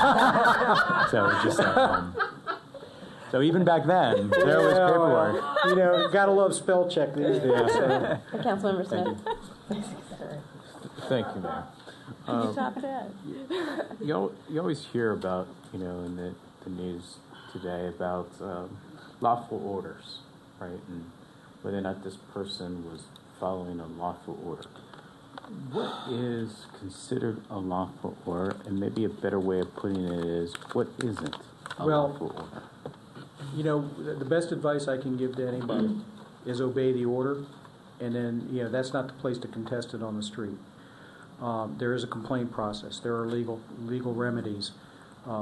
And even if it's not, in some places, like New York, you cannot resist an unlawful arrest. In Maryland, you can resist a lawful arrest, but then it's incumbent upon you, an unlawful arrest, it's incumbent upon you to prove that it was an unlawful arrest, not the other way around. So what I would suggest to people is just like when I was a union steward, one of the things that I was drilled into me is you comply now, grieve later. Okay? And that just avoids the whole issue. And that's what I try to drill into the kids when I talk to them. Said, look, the officer may be totally wrong, but he may be totally right, and you just don't have all the facts, and you think you're right. The problem is you're not going to win on the street. You're never going to win on the street. You win later, and officers make mistakes, and some are, and very, very few are bad officers. I bring up the story about the lieutenant somewhere that was. A front page above the fold on the newspaper that was arrested for corruption. Well, if it was on the back page, I'd worry, because then it happens every day, and it's not news. So the reality is most of the officers out there are doing the right thing, and they are doing something lawful. A lot of times people, well, I don't think that you should. I don't think you have a right to stop. Well, you know what? Comply now. Grieve it later. That's the best advice I can give to anybody, because the court of law is going to determine whether it was a lawful arrest or not. Okay, thank you. All right. Well, thank you, Chief. Thank you for staying this late, and we're adjourned. Thank you, everyone. Thank you. Sorry, I was here till midnight last night. So this is going home. Oh, actually, I did forget one thing just for my colleagues. Monday, November 14th. I realized we are meeting with the Tree Commission. Of the 14th. Yeah, okay. That Monday. Yeah, I think I have that on my calendar. I forgot when I did the early agenda. And for my colleagues, it's my birthday. Oh, so